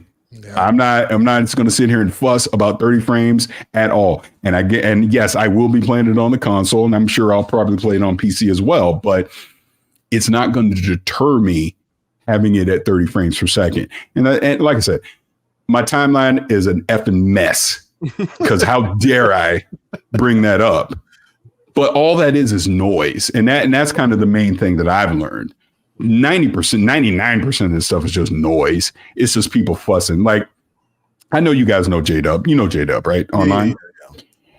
I tell him all the time, I hit him up today because I saw him being messy online. I go, you're a freaking menace, because he's purposely being an agitator. And he knows it. I tell him this all the time. You don't even mean half the shit that you say. You just say it because you know it's going to ruffle a bunch of feathers and you get to sit back and laugh about it. That's all that is. And that's why I tell people, when you see most of this stuff online, they ain't being serious. They're just like, oh, wait, Xbox is doing something that isn't doing something that PlayStation is doing. Oh, time to fire it up. You got to talk about it. Or vice versa. If Xbox is doing something that PlayStation isn't doing, it's the same thing. It goes both ways, in my personal opinion. It's just people being online, being messy, being noisy, being loud over nonsense. Because at the end of the day, it's your money. Ain't nobody telling me how to spend my money except my wife. She's the only person who can tell me that. But y'all money at that point. But and it kind of brings full circle, like I was telling you before, about just advice about getting out, going to events. The one thing that I always laugh about is no one's doing this face to face. No one's doing this in person. Oh, absolutely not. Right. It's not all this Twitter nonsense does not happen in person. Like in story time. I know I'm old. I always got stories, but I remember there was a guy, maybe this was like 2010 or something, right? Was constantly giving me shit online about this, that, and the other, blah, blah, blah, blah, blah. We go to E3. He's at E3. What do you think he did? He walked up to me, and I'll never forget this. He was like, hey, I just want to shake your hand. And I looked at him. I was like, are you kidding me? I was like, all the crazy stuff that you say to me online, now you want to shake my hand? And what did he say? And what did they always say? Oh, that's just jokes, man. I'm just having fun. That's what I'm telling you. Don't stay out of the mud, because none of this stuff is serious. None of it. Yep. I've been better, Parris. Calm down. I know. I'm just putting it out there so you can't say I didn't say it. That's all I'm saying. I know. So I know you got to go. Tell these fine folks that we got 149 people watching us right now. I can stay a little longer. Oh, you can. Okay. But if there's something else, maybe another 10 minutes. Unless you want to kick me out. Unless I've been talking too much, I can leave. No, of course not, Parris. Come on now. We'll go ahead and let me get this super chat really quick. I got a couple, actually. We got Risk It for the Biscuit with the Australian, the Aussie $7.99. He said, I disagree with a lot of peeps. I always try to keep it respectful. I'm not always successful, but I do keep it 100. And that's all I ever expect from anyone. Hey, shout out for Risk It. Yeah. And Risk is good, people. I've met Risk It in person. Like, matter of fact, I hope he's still here. So, funny story with him. I'm at the Summer Game Fest. I don't know. I always get mad when I try to describe what happens in June because there's like 20 different names. But Summer Game Fest, Xbox Showcase, Fan Fest stuff in June. So last year he's there, and everybody likes to go to JW, and people are hanging out because he, like Colt and all these people. They're all hanging out in JW, and I'm coming through like with Danny, and I remember I'm sitting there talking to Colt and everybody that was in the group, and I remember Riskett comes up and he goes, I bet you don't even know who I am. And I looked him dead in the face. I was like, I absolutely know who you are. Don't be telling me who I know and I don't know. I pay attention. I pay attention online. I know who's who. But nah, he's good people. He's real good people. And we've had our disagreements. We even had a recent disagreement, but it's all love. It's all good. At the end of the day, the thing that I respect most about Riskett is he's passionate. Yeah. And you can't ever discount somebody for being passionate about their hobby, the thing that they love. Like I said, we may not agree on a few things, but I think at the end of the day, we have common ground of we both just love games. We just want the best for gaming, period. Yep. Period, point blank. Yeah, we just recently on Gaming Circle Podcast just had a debate on there about the direction of Xbox, and it was mad respectful. It was cool. One last one. Spartan 661 with the 20 bomb. Hey. Shout out to Spartan 661. He said the horn on your show is calling for the care of all the kids to experience things they don't have at the moment in their lives. Thank you for your donations to help anyone that would be in an unfortunate situation. Thank you, Longhouse Gaming. Yo, shout out to you, bro. You know what I'm saying? None of this is possible without any of y'all. And yes, I gotta blow that thing. No Diddy. Let's go.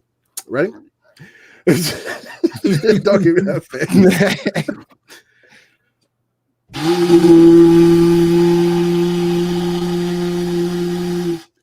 20 bomb, baby.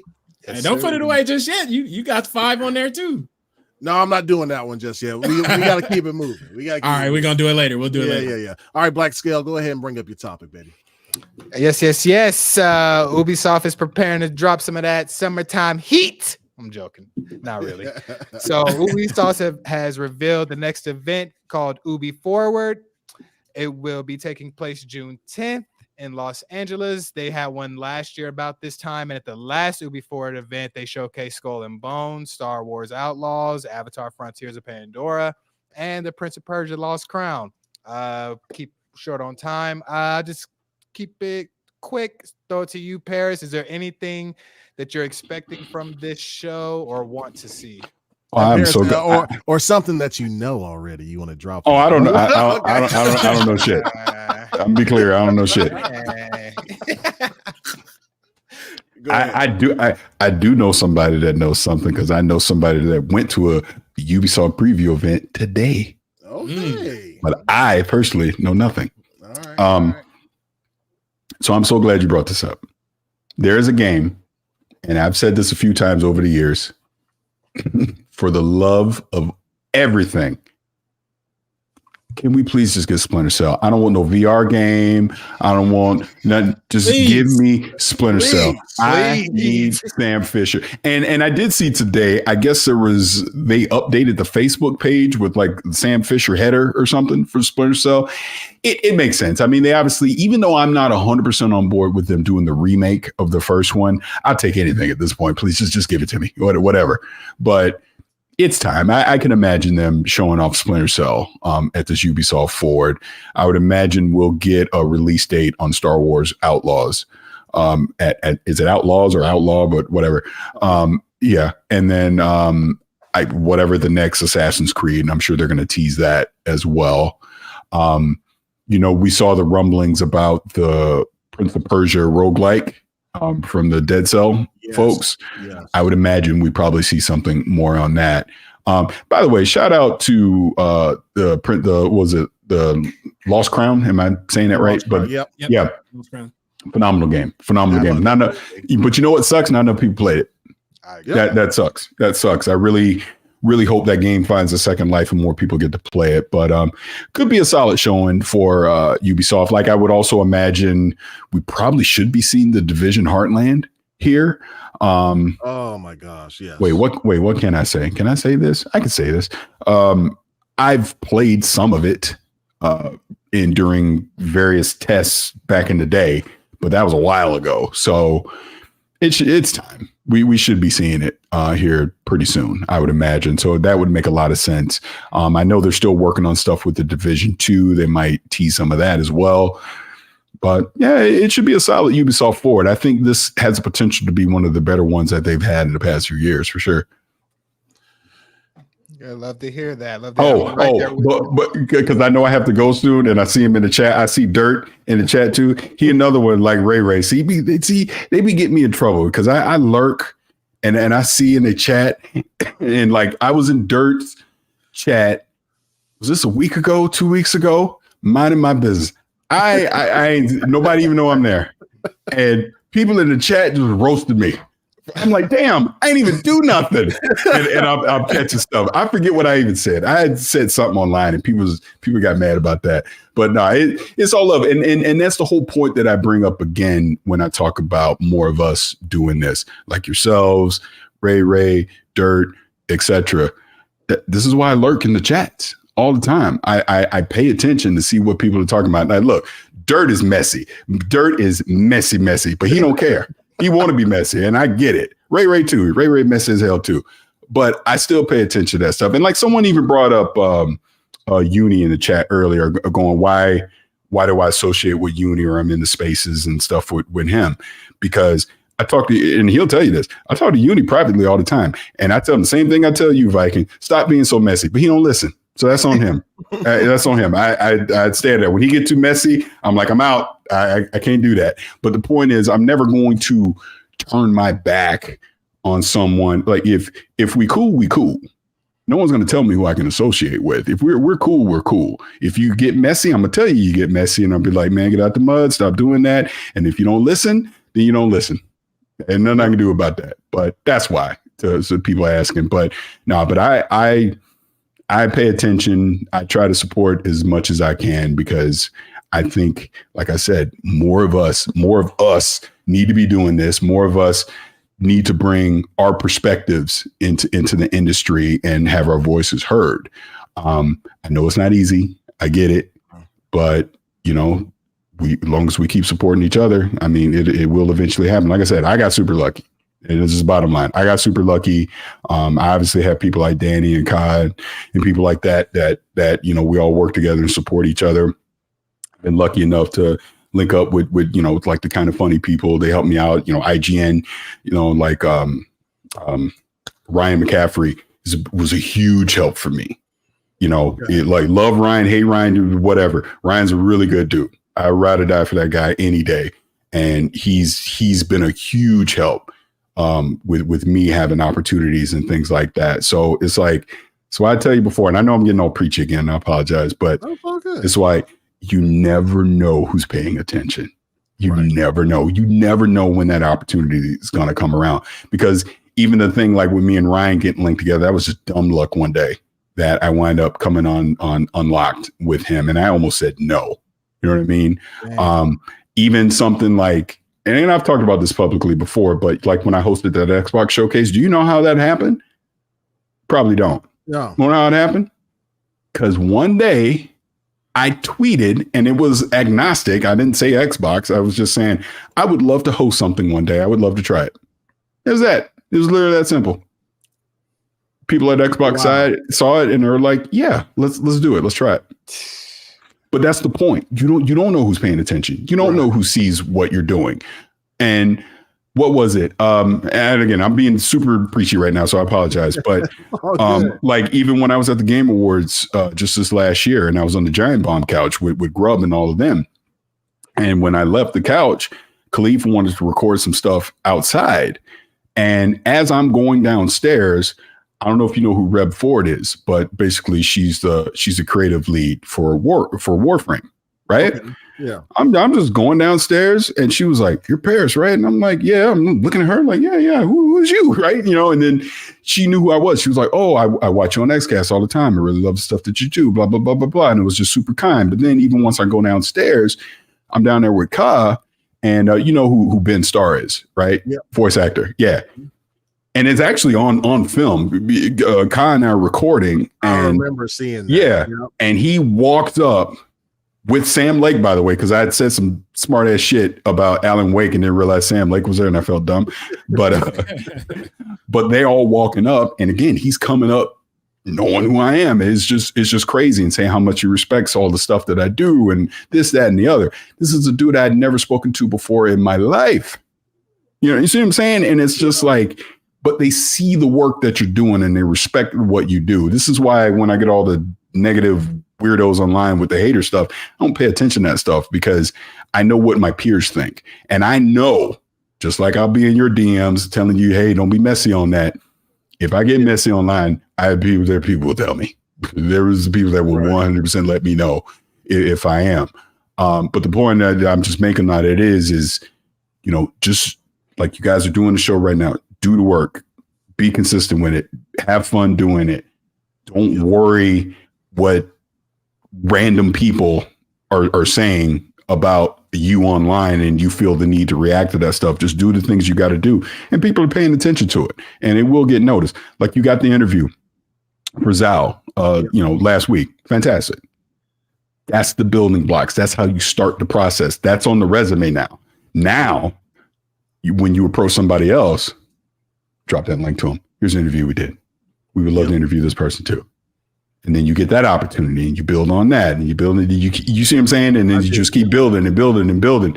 And the other thing that I keep telling people is, you know, people see the opportunities that I have now, but they don't realize all the years of work and time and effort and hustling and getting yelled at by my wife. Why the hell are you in there so long? This kind of thing. They don't see all that. Oh, you started in 2005, right? 2006. But this is the point I'm making. Yeah. And it wasn't like, hey, I'm doing a podcast. Hey, here's a bunch of games to review. And hey, here, come to our event in Bucharest. Oh, shit wasn't happening. It was like we're buying the games that we wanted to review. You know, we're setting the schedule of the podcast that we were doing at that time every Friday night. And maybe 10 people are listening to it. You see what I'm saying? Right. But this is why I always tell you, I don't pay attention to numbers. I never have. I don't care. I just do my thing. And eventually your audience will grow. And, you know, like you got all these people in the chat right now, you're already ahead of the game, in my opinion. You're building that audience. You're building that reputation. You're building that trust, you know, with the people that engage with you. But you just do it. Yeah, you're not going to get review codes. You're not going to get flown out to Amsterdam to go see the Elder Scrolls Online. You know what I'm saying? It's not going to happen right now. You know what I'm saying? Hey, look, my phone didn't ring. Anybody called me to go out there? I know that. But but that's fine. I mean, you know, obviously I'm having fun with it. But the point is, it takes time to get to that point if that's your aspiration to do so. And here's another thing I'm saying. Look, I'm being super preachy right now, and I apologize. But hey, Parris, everybody in the chat saying you dropping bars. Okay. We love hearing this stuff, man. Well, because I think these are things that you don't see a lot of people talk about. But we might talk about it privately, but you don't see these things talk about publicly. And it's not like I'm spilling some big secret. I'm just basically telling people just be a regular, normal, respectful person. End of the day is what I'm saying. But the other thing that I see online a lot is like I might get look since we've been a little messy here. So I work with PlayStation a lot of stuff as well. And I know that makes certain people super mad on it. And I might be a little bit petty. And every time I get something for PlayStation, I make sure I tweet it out and thanks PlayStation. That might be a little petty on my part. But the reason on that is people, I don't understand why he gets anything from PlayStation. Why does he get this? Why does he get that? It's because PlayStation trusts me. They trust my content. They trust my opinion on stuff because I'm going to keep it real. If I like it, I like it. If I don't, I don't. I'm not going to compromise anything on what I say. Same goes for Xbox. Same goes for Ubisoft. Same goes for Nvidia. Same goes for Samsung. Same goes for any of these opportunities that I've been so fortunate and lucky to be able to cultivate over the years. But the point is, it takes a long ass time to get to that point. It does not happen overnight. Like even my relationship with Kind of Funny, that just came out of nowhere. That actually started at the Game Awards in 2019 because that was the very first time Greg and I actually had a conversation. It started then. Dang. And there was no expectation that I was joining them or whatever. Right before the pandemic happened, Greg was going to invite me to be on KFGD as a guest host, and then the pandemic happened. So obviously I didn't go. They obviously do XCast. I'm watching it just like everybody else is. Next thing I know, I got Alana. Look, I got Alana in my DMs. I was like, oh, well, there's Alana DMing me. I never talked to Alana before in my life until that point. Hey, you want to come on? And that was on the heels of me being on IGN Unlocked with Ryan and having that happen. Dumb luck. Going on XCast, Gary couldn't be on one day. I go on guest host. Excuse me. Dumb luck. Alana winds up leaving because she works at excuse me, I apologize. Working at Sony Santa Monica. And then next thing I know, hey, would you like to be the permanent replacement? Just dumb luck. Stuff like that. Meantime, I'm doing Gamer Tag Radio that entire time. We had never stopped doing that. We still haven't stopped doing it. I do apologize. And, I was doing my own personal YouTube channel because I think people love giving me grief. Your YouTube channel's not growing. It's because I ain't posted nothing on there since like 2021. That's why. Because Cyberpunk was the last video you posted. Yeah. Because I was originally building it as a Cyberpunk channel, but then once I started I'm doing kind of funny stuff every week and GTR. Just didn't have time. I mean, that's really all it came down to. I might start it back up again, but we'll see. But the point on it is like I was just doing the work. I wasn't worrying about numbers. I wasn't, like I said, I wasn't being messy online or whatever. It's like you just do the work and then those opportunities come. I would be a freaking fool to say no to an opportunity that comes my way, because it's just like that opportunity that could come to me today, they could take it away tomorrow, is the way I see it. 100%. Like people love to give me grief over that Cyberpunk chair. I do it again. I do it 100 out of 100 times. Of course. Want to know why? Because I was super excited for the game before it came out. So much so, I was in 2 videos that wound up going viral over it. They invited me to literally host their launch event. Yeah, I played a preview over cloud streaming, which was the prologue. Okay. Seemed fine. Did not realize it was going to have all the console issues that it had. Right. Game comes out. We reviewed it on Kind of Funny. Anybody can go pull the tape on it. Did not recommend it in 2020 because sure, they gave me a lot of opportunities. Yeah, I got a chair or whatever, but that did never at any point did that compromise my opinion. None of this stuff will compromise my opinion. If anything, the thing that I've learned is me being critical goes way further than being excited about something, because what I've learned in game development is they don't want to know what they're doing right. They want to know what they're doing wrong. Right. So they can fix it. Right. These are the kind of conversations I've been lucky enough to have over the years. And this is why I try to explain to people, it's not about you're selling out, you're shilling, you're doing this. It's like, if I love something, I love it. If I don't, I'm going to say it, but I'm going to say it in a respectful way. And this is just my InfoSec background. I've learned that if you're going to talk about something that's wrong, present a solution to resolve it. Right. Even if it's not the solution, you're at least critically thinking of what can we do to resolve it? And that's how I approach anything that I do. It's like, just because I don't like it, I'll say I don't like it, but I'm going to say why. Maybe here's what you could do to remedy that issue. And look, I'm not telling people how to talk or what they need to say, but that's just my approach to this. And it must be, I guess it's working. Right. Yes. Yeah. But at the end of the day, and I say this all the time too, it really just comes down to treat people the way you want to be treated, really. And that's what I think a lot of people don't get with like game development and all that. They just see product. They don't see the people behind the product that are pouring the blood, sweat, and tears into making these games. So like I bring this, to bring this all the way full circle. This is why, Tom Henderson is trying to pull receipts on me today about leaks, because I do understand the human element of that. And that's why I'm not necessarily a fan of it. And to that point about leaks, I understand the media side of it too. I have a good friend who is on the media side who may or may not leak stuff all the time. And we've had that conversation. And this person may or may not have told me it's how they pay the bills. Right. Yeah. I was like, I get it. I get it. I understand it. I may not like it, but I get it. You know what I mean? So there's, like I said, there's a lot of different aspects to what we do on the content creation side and the relationship that you're going to have with publishers, game developers, people in marketing, PR, and all that. Like I know some people, like when I was even at DICE, just in Vegas, we were hanging out, you know, having a couple of drinks. I had met back in 2007. Like when we first saw Call of Duty Modern Warfare, like that was the first time I established a relationship with this person. And we've had that relationship this entire time. You know, I've been lucky enough that a prominent person in PR, like if she say, you going to review this? Oh, you going to review it. Cause you ain't messing with her. Cause she's scared the shit out of me. But I love her to death. And the point is, I say that jokingly because this PR person way back in the day went out of her way to break it all down to me how this stuff works, all of it. And I've taken that lesson and I've carried it this entire time. So, I joke to my, if she say do it, do it. I do it because that's how much I respect her. If she comes to me like, hey, we want you to do this interview, or hey, we got this product or this game we want you to review, I'm doing it because I owe her that much. And I have that much respect for that person that I'm going to do it. And with that said, I'm going to be honest about the review. If I like it, I like it. If I don't, I don't. And that's how it should be. And that's why I try to tell a lot of people is, you don't have to compromise who you are to be able to do this. You don't. You truly don't.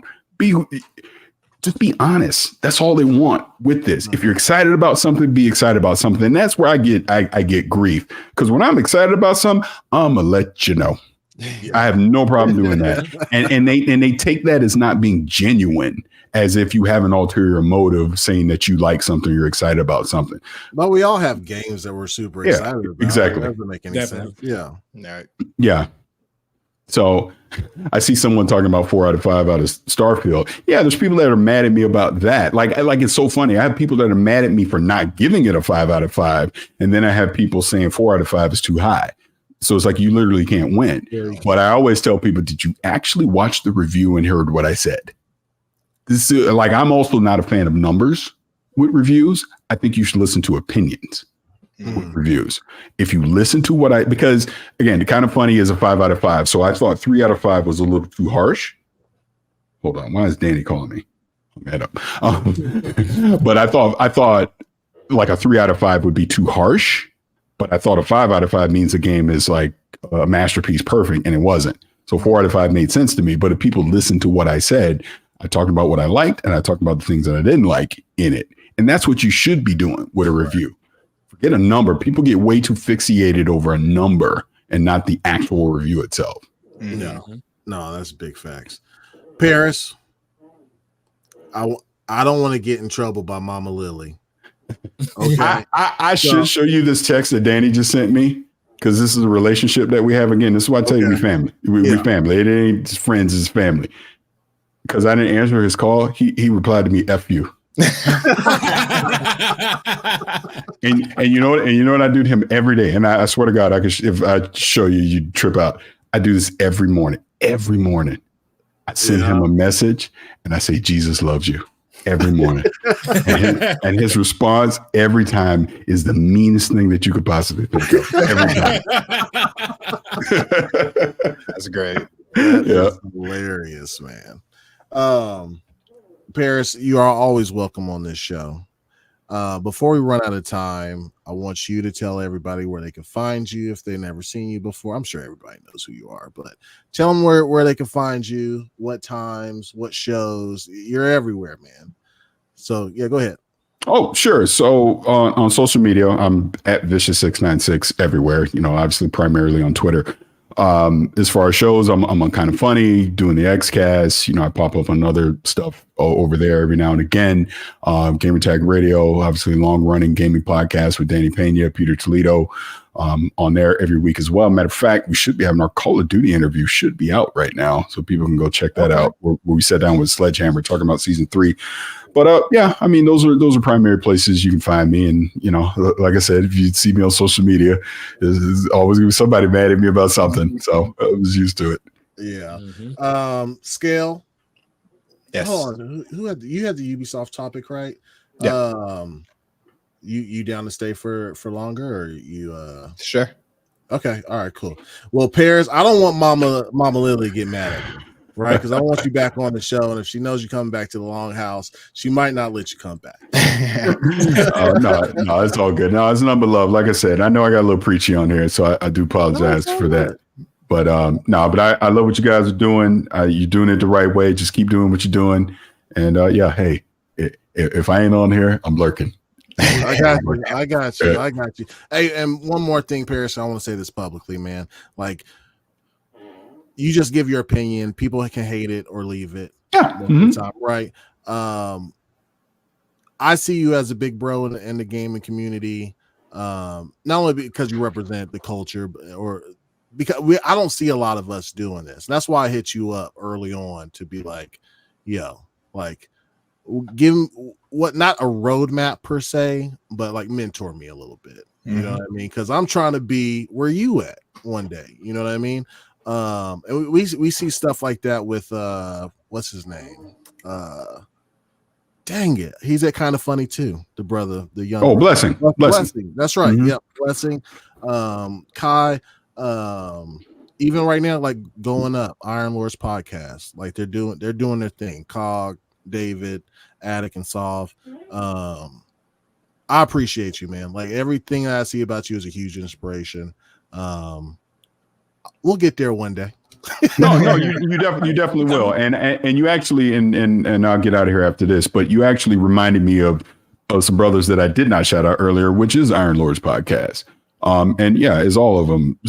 Solve, Attic, King, Cog. I mean, and I've been fortunate that I got to meet Cog and Attic at Summer Game Fest last year. We got to hang out and chop it up. But you know, I talk to those cats all the time, and like I said, you don't always have to agree. Like me and Attic butt heads all the time, but it's all love because I get he's coming from a very passionate place about his opinion. And one thing that I always try to say is, everybody's opinion matters. My opinion is no more valid than anybody else on this panel, in this chat, anywhere. So I try to always be respectful of people's opinions. And I just give that same respect back in return is all I ever ask with that. But yeah, Cog and King and those brothers they're doing their thing. Like obviously they literally were running PAX East. I saw all that too. And I haven't met King in person. I cannot wait for that day. That is going to be the funniest shit of all time. When that happens, and I can't wait for it. But it's all love, man. And like I said, you guys are doing your thing. Just keep doing it. Just keep being consistent. That's all you need to do. We will. Consistency and learn and grow, and we'll do it, man. We're grinding hard. So, right on. Yeah. But Mr. Lilly, I'll see you. We'll probably got like about 10, 15 more minutes. I don't want Mama Lilly, unless you say you can stay, then that's cool. But I better go. My daughter's blowing up my text. All right, brother. All right. But y'all later. You too. All right, man. Later. All right, everybody. Mr. Lilly has left the building. Damn, that was good. Boy was dropping bars, wasn't he? He was dropping bars. Oh shit, you already changed it. My bad. So we'll go. Do I have I think the super chat came in. Nope. All good. Nova. Yeah. Talk about Scale's topic of what you want to see. Oh shit. I'm ready. While you fixing that, I'm gonna go ahead and talk. Go ahead. Yeah. So what I'm looking forward to, man, is a little bit of X Defiant, to be honest. And I don't even know if I'm really gonna buy it. I just like the fact that they dropped some news like at the end of last month, like, hey, don't forget about us, because it's been a lot of doom and gloom in regards to that specific game. So, definitely. I want to see something drop, man, from them. But it's hopefully they give us some gems like they did last year. Like Scale said earlier, they dropped like Skull and Bones and that Prince of Persia game, which was amazing game. The Prince of Persia game was amazing. It was fire. Yeah. Mm-hmm. So like that's great. I was seeing some rumblings of this Assassin's Creed Codename Red game, which could possibly be like an Assassin's Creed game set in Japan. Yeah. So that's dope, man. So I'm really looking forward to that. And exactly what Parris said, I would love to see another Splinter Cell game, bro. Like bro. More than anything, bro. More than anything. More than Like, anything. Yes. If I could get like my favorite would be a Chaos Theory remake because I love that game so much. But at this point, bro, let me get some type of Splinter Cell, please. Yes. Never. Yeah. Listen. I miss. It's not even like I played a lot of them. I just missed the stealth game, bro. Like that shit is almost non-existent now. Of that level, for sure. Of that level, AAA, right? Mm-hmm. Yeah, I need Sam Fisher back in a big way. And I don't want this is the thing that I hate this about shows sometimes is I hate they'll announce something and we don't know if it's coming out this gen, next gen, or coming soon. It'll be in limbo. Don't hear nothing about it. I hate that, man. Yeah. Because when did they announce Outlaws? That was last year, right? Yeah, it was. They did announce it last year at the Ubisoft. Yeah, and it's coming out this year. It already got rated in Brazil. Like it should drop this year, and I can't wait to see what the date is. I think that's the path going forward. I think the showcases should show what's coming up within the next year or year and a half. And that's it, bro. Like, stop giving me these announcements 18 years away, bro. Like, just CG trailers. It's like, bro, you can come here to watch a movie, bro. Like, come on. Yeah.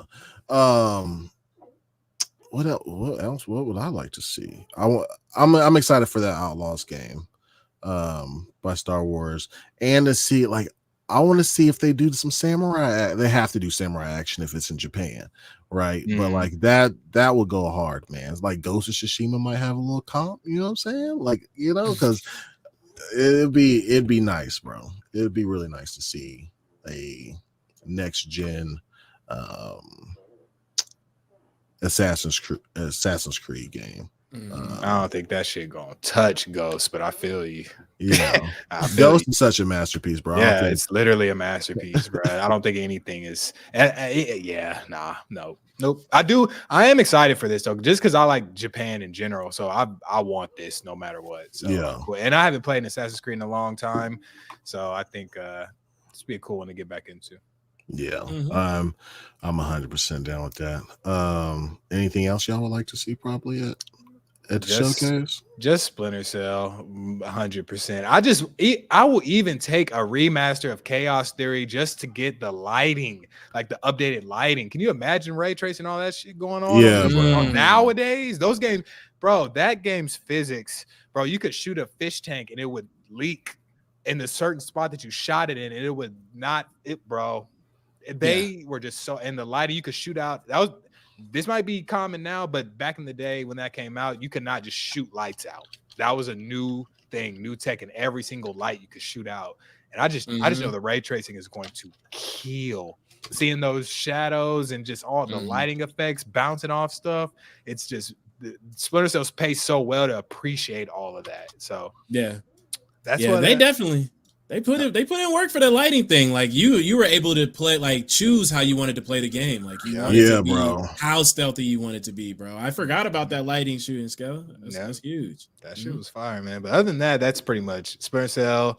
And I think I heard rumblings of a Sands of Time remake, but that's cool and all, but I don't really want that. I'd rather and the roguelite Prince of Persia. Anything Prince of Persia low key, I'm pretty cool with. So I've loved that. Yeah. And I love Sands of Time. That's what got me into Prince of Persia. Boy, I'll never forget playing that. I was like, this cat is going back.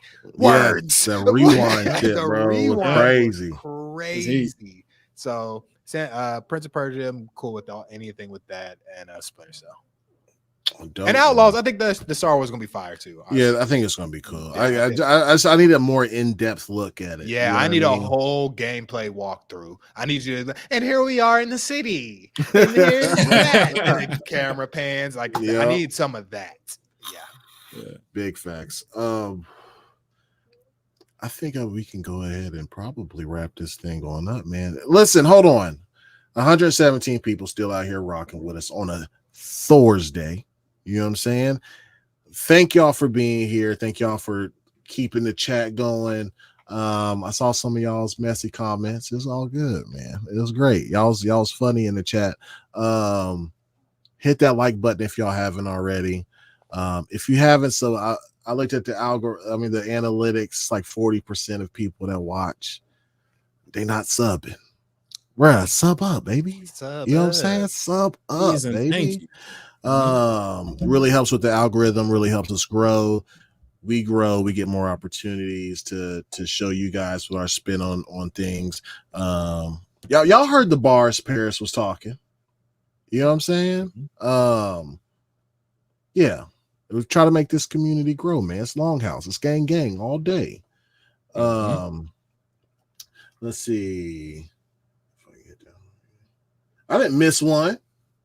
Yeah, you did. No, mine. You said you were saving one for later. God damn it, Yobi. Yobi don't miss, bro. Thank you, Yobi. God, yeah. Appreciate Yobi. you. Shout out to Yobi. Fuck Yobi. All right, here we go. Horn hub time. Whew. Okay.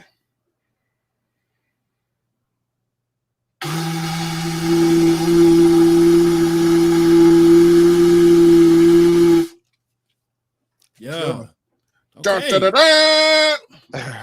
Blow the whistle. Blow the whistle. What's my favorite word? Bitch. I had to say it like Shaw. I had to, boy. It's like a reflex at this point, man. You got to. You know what his favorite word is. If you don't know, sheesh. Oh my god. You ain't listening to Short Dog. You ain't listening to Short Dog. That's right. Something wrong with you if you ain't listening to Short Dog. All right. BLAQQ Scale. Tell these people where they can find you. Let them all. Yobi told me, he messaged me. He said, yo, your brother is going through it on stream right now. Yo. I was. Let these people where they can find your antics and participate with you struggling on stream, apparently. Yeah. What's up? Yeah, you guys can catch me struggling on stream Monday, Wednesday, and Fridays at 2 p.m. Eastern at BLAQQ SKELLINGTON, like the name over here. Just like that. Yeah, you can catch my antics, man, and see what I'm going through. It's real life struggles. It's real life stream. I'm going through all the problems. Come join me and join me with my problems. Maybe y'all can help me. Y'all do be helping me. And from my last stream, we learned that new Matrix coming out, apparently. Mm-hmm. Yeah. Mm-hmm. So if you want to learn about the new Matrix, come to my stream. Indeed. All right, man. Nova. Yo, I go by Super Nova, Super _ Nova Gamer on Twitter, man. With a hard ER. Yep. Twitter. You know? Proper English. ER gamer. Yeah, gamer on Twitter, gamer, all that. But anyway, I to be honest, man, after Parris dropped all those bombs, bro, like of positivity, I can only reiterate, bro, just treat other people how you want to be treated. For real, because that was a huge gem that he dropped right there, man. So I'm just gonna leave y'all with that, man. Going into the Friday Eve, you feel me? Golden rule, y'all. If y'all didn't know, treat others as you want to be treated. Your life will be better when you do that. I promise. It just works. Just works. Yeah, but they told me to ask you about this 5 times though, Skill. I saw that in chat, bruh. So I was playing Valorant, and bruh, this dude shot a person in front of me, killed him, and just kept on shooting and shot me 5 times in the feet. 5 times, and I died, bro. He killed 2 of us. He shot me 5 times in the feet. I kept saying, and I was streaming. I was just like 5 times, 5 times, 5 times. 5. I was tripping. So that's so. Shout out to Valorant for pissing me the fuck off. it'll do that for sure. Yeah. I need to hop back on. My son said he was on yesterday. Let me know what the meta was. And I was like, anybody playing? Because I'm an Astra main. I was like, anybody says there's like, nope, nobody's playing with Astra. I was like, why? Is she no good no more? Too much to be a smoke character. She's just too much. You have to do so much playing her. And even as a a player, you're doing a lot, and it just distracts you. It's just she's good when you're fucking A1, I guess, but most people don't like her. No. Nah. So I feel like it's probably if you got a good Astra on your team, it's really good. Yeah. Oh yeah. Okay. It never happens, but every once in a while, I play against them more than I have them on my team for sure. Okay.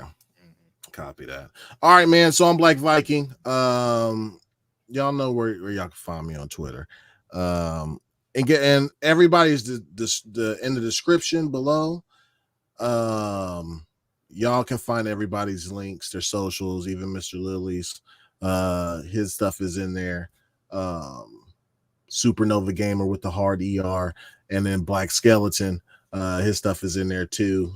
Stream, the Discord, all that stuff's in there, man. Shout out to everybody that donated today. Listen, when I tell you, because we're gonna document it all, the video gonna be fire. Okay. And them kids gonna be so fucking happy. Yeah. It's gonna be an event. It is. Before y'all leave, make sure y'all hit that like button. If you have, just double check the sub button. It's like maybe I'm not subbed up. Maybe it's just in my algorithm. Yeah. Hit that sub button, baby. You know what I'm saying? I think we're like real close to 1,800, bro. That would be fucking love. You know what I'm saying? But yeah, man, y'all be kind to each other. Be authentic. Be you. Be true. You know what I'm saying? Yeah. Love you guys. And I think we're about to be out, man. Did I miss anything? Oh, yeah. Hold on. It's not that old, but it was just last week. We got to interview Abu Salim, the CEO of Surgeon Studios, the maker of Tales of Kenzara, Zal. An hour interview. Bro, when I tell you it was dope, this brother, y'all thought Parris was dropping bars. This good brother was dropping bars, all caps. For sure. Yeah. Yep. It was crazy. So y'all go check that out. It's a very unique interview. I thought we asked like really good questions in relation to the game and outside of gaming, where his background and stuff, dealing with grief. It was dope. I gotta plug that. I'm gonna probably plug that in every show. Fuck it. It's a solid like hour interview, man, of like just gems. Like, there are gems. Not? There are definitely gems in that interview for sure. Yeah, but I will see y'all later next week. Tuesday show is just us three. You know what I'm saying? And then on Thursday, we talked a little bit about him today. Khalif is going to come on. From Spawn on Me. It's going to be great. It's going to be a great week next week. But peace, love, and blessings to all y'all. And y'all have a good night. Have a better weekend. And if you need somebody to talk to, man, you can always DM me, bro. Always DM me. But peace out, boys. And ladies, peace out, boys, ladies, all genders. All pronouns. For real. Love y'all. Throw up the motherfucking set. We out of here.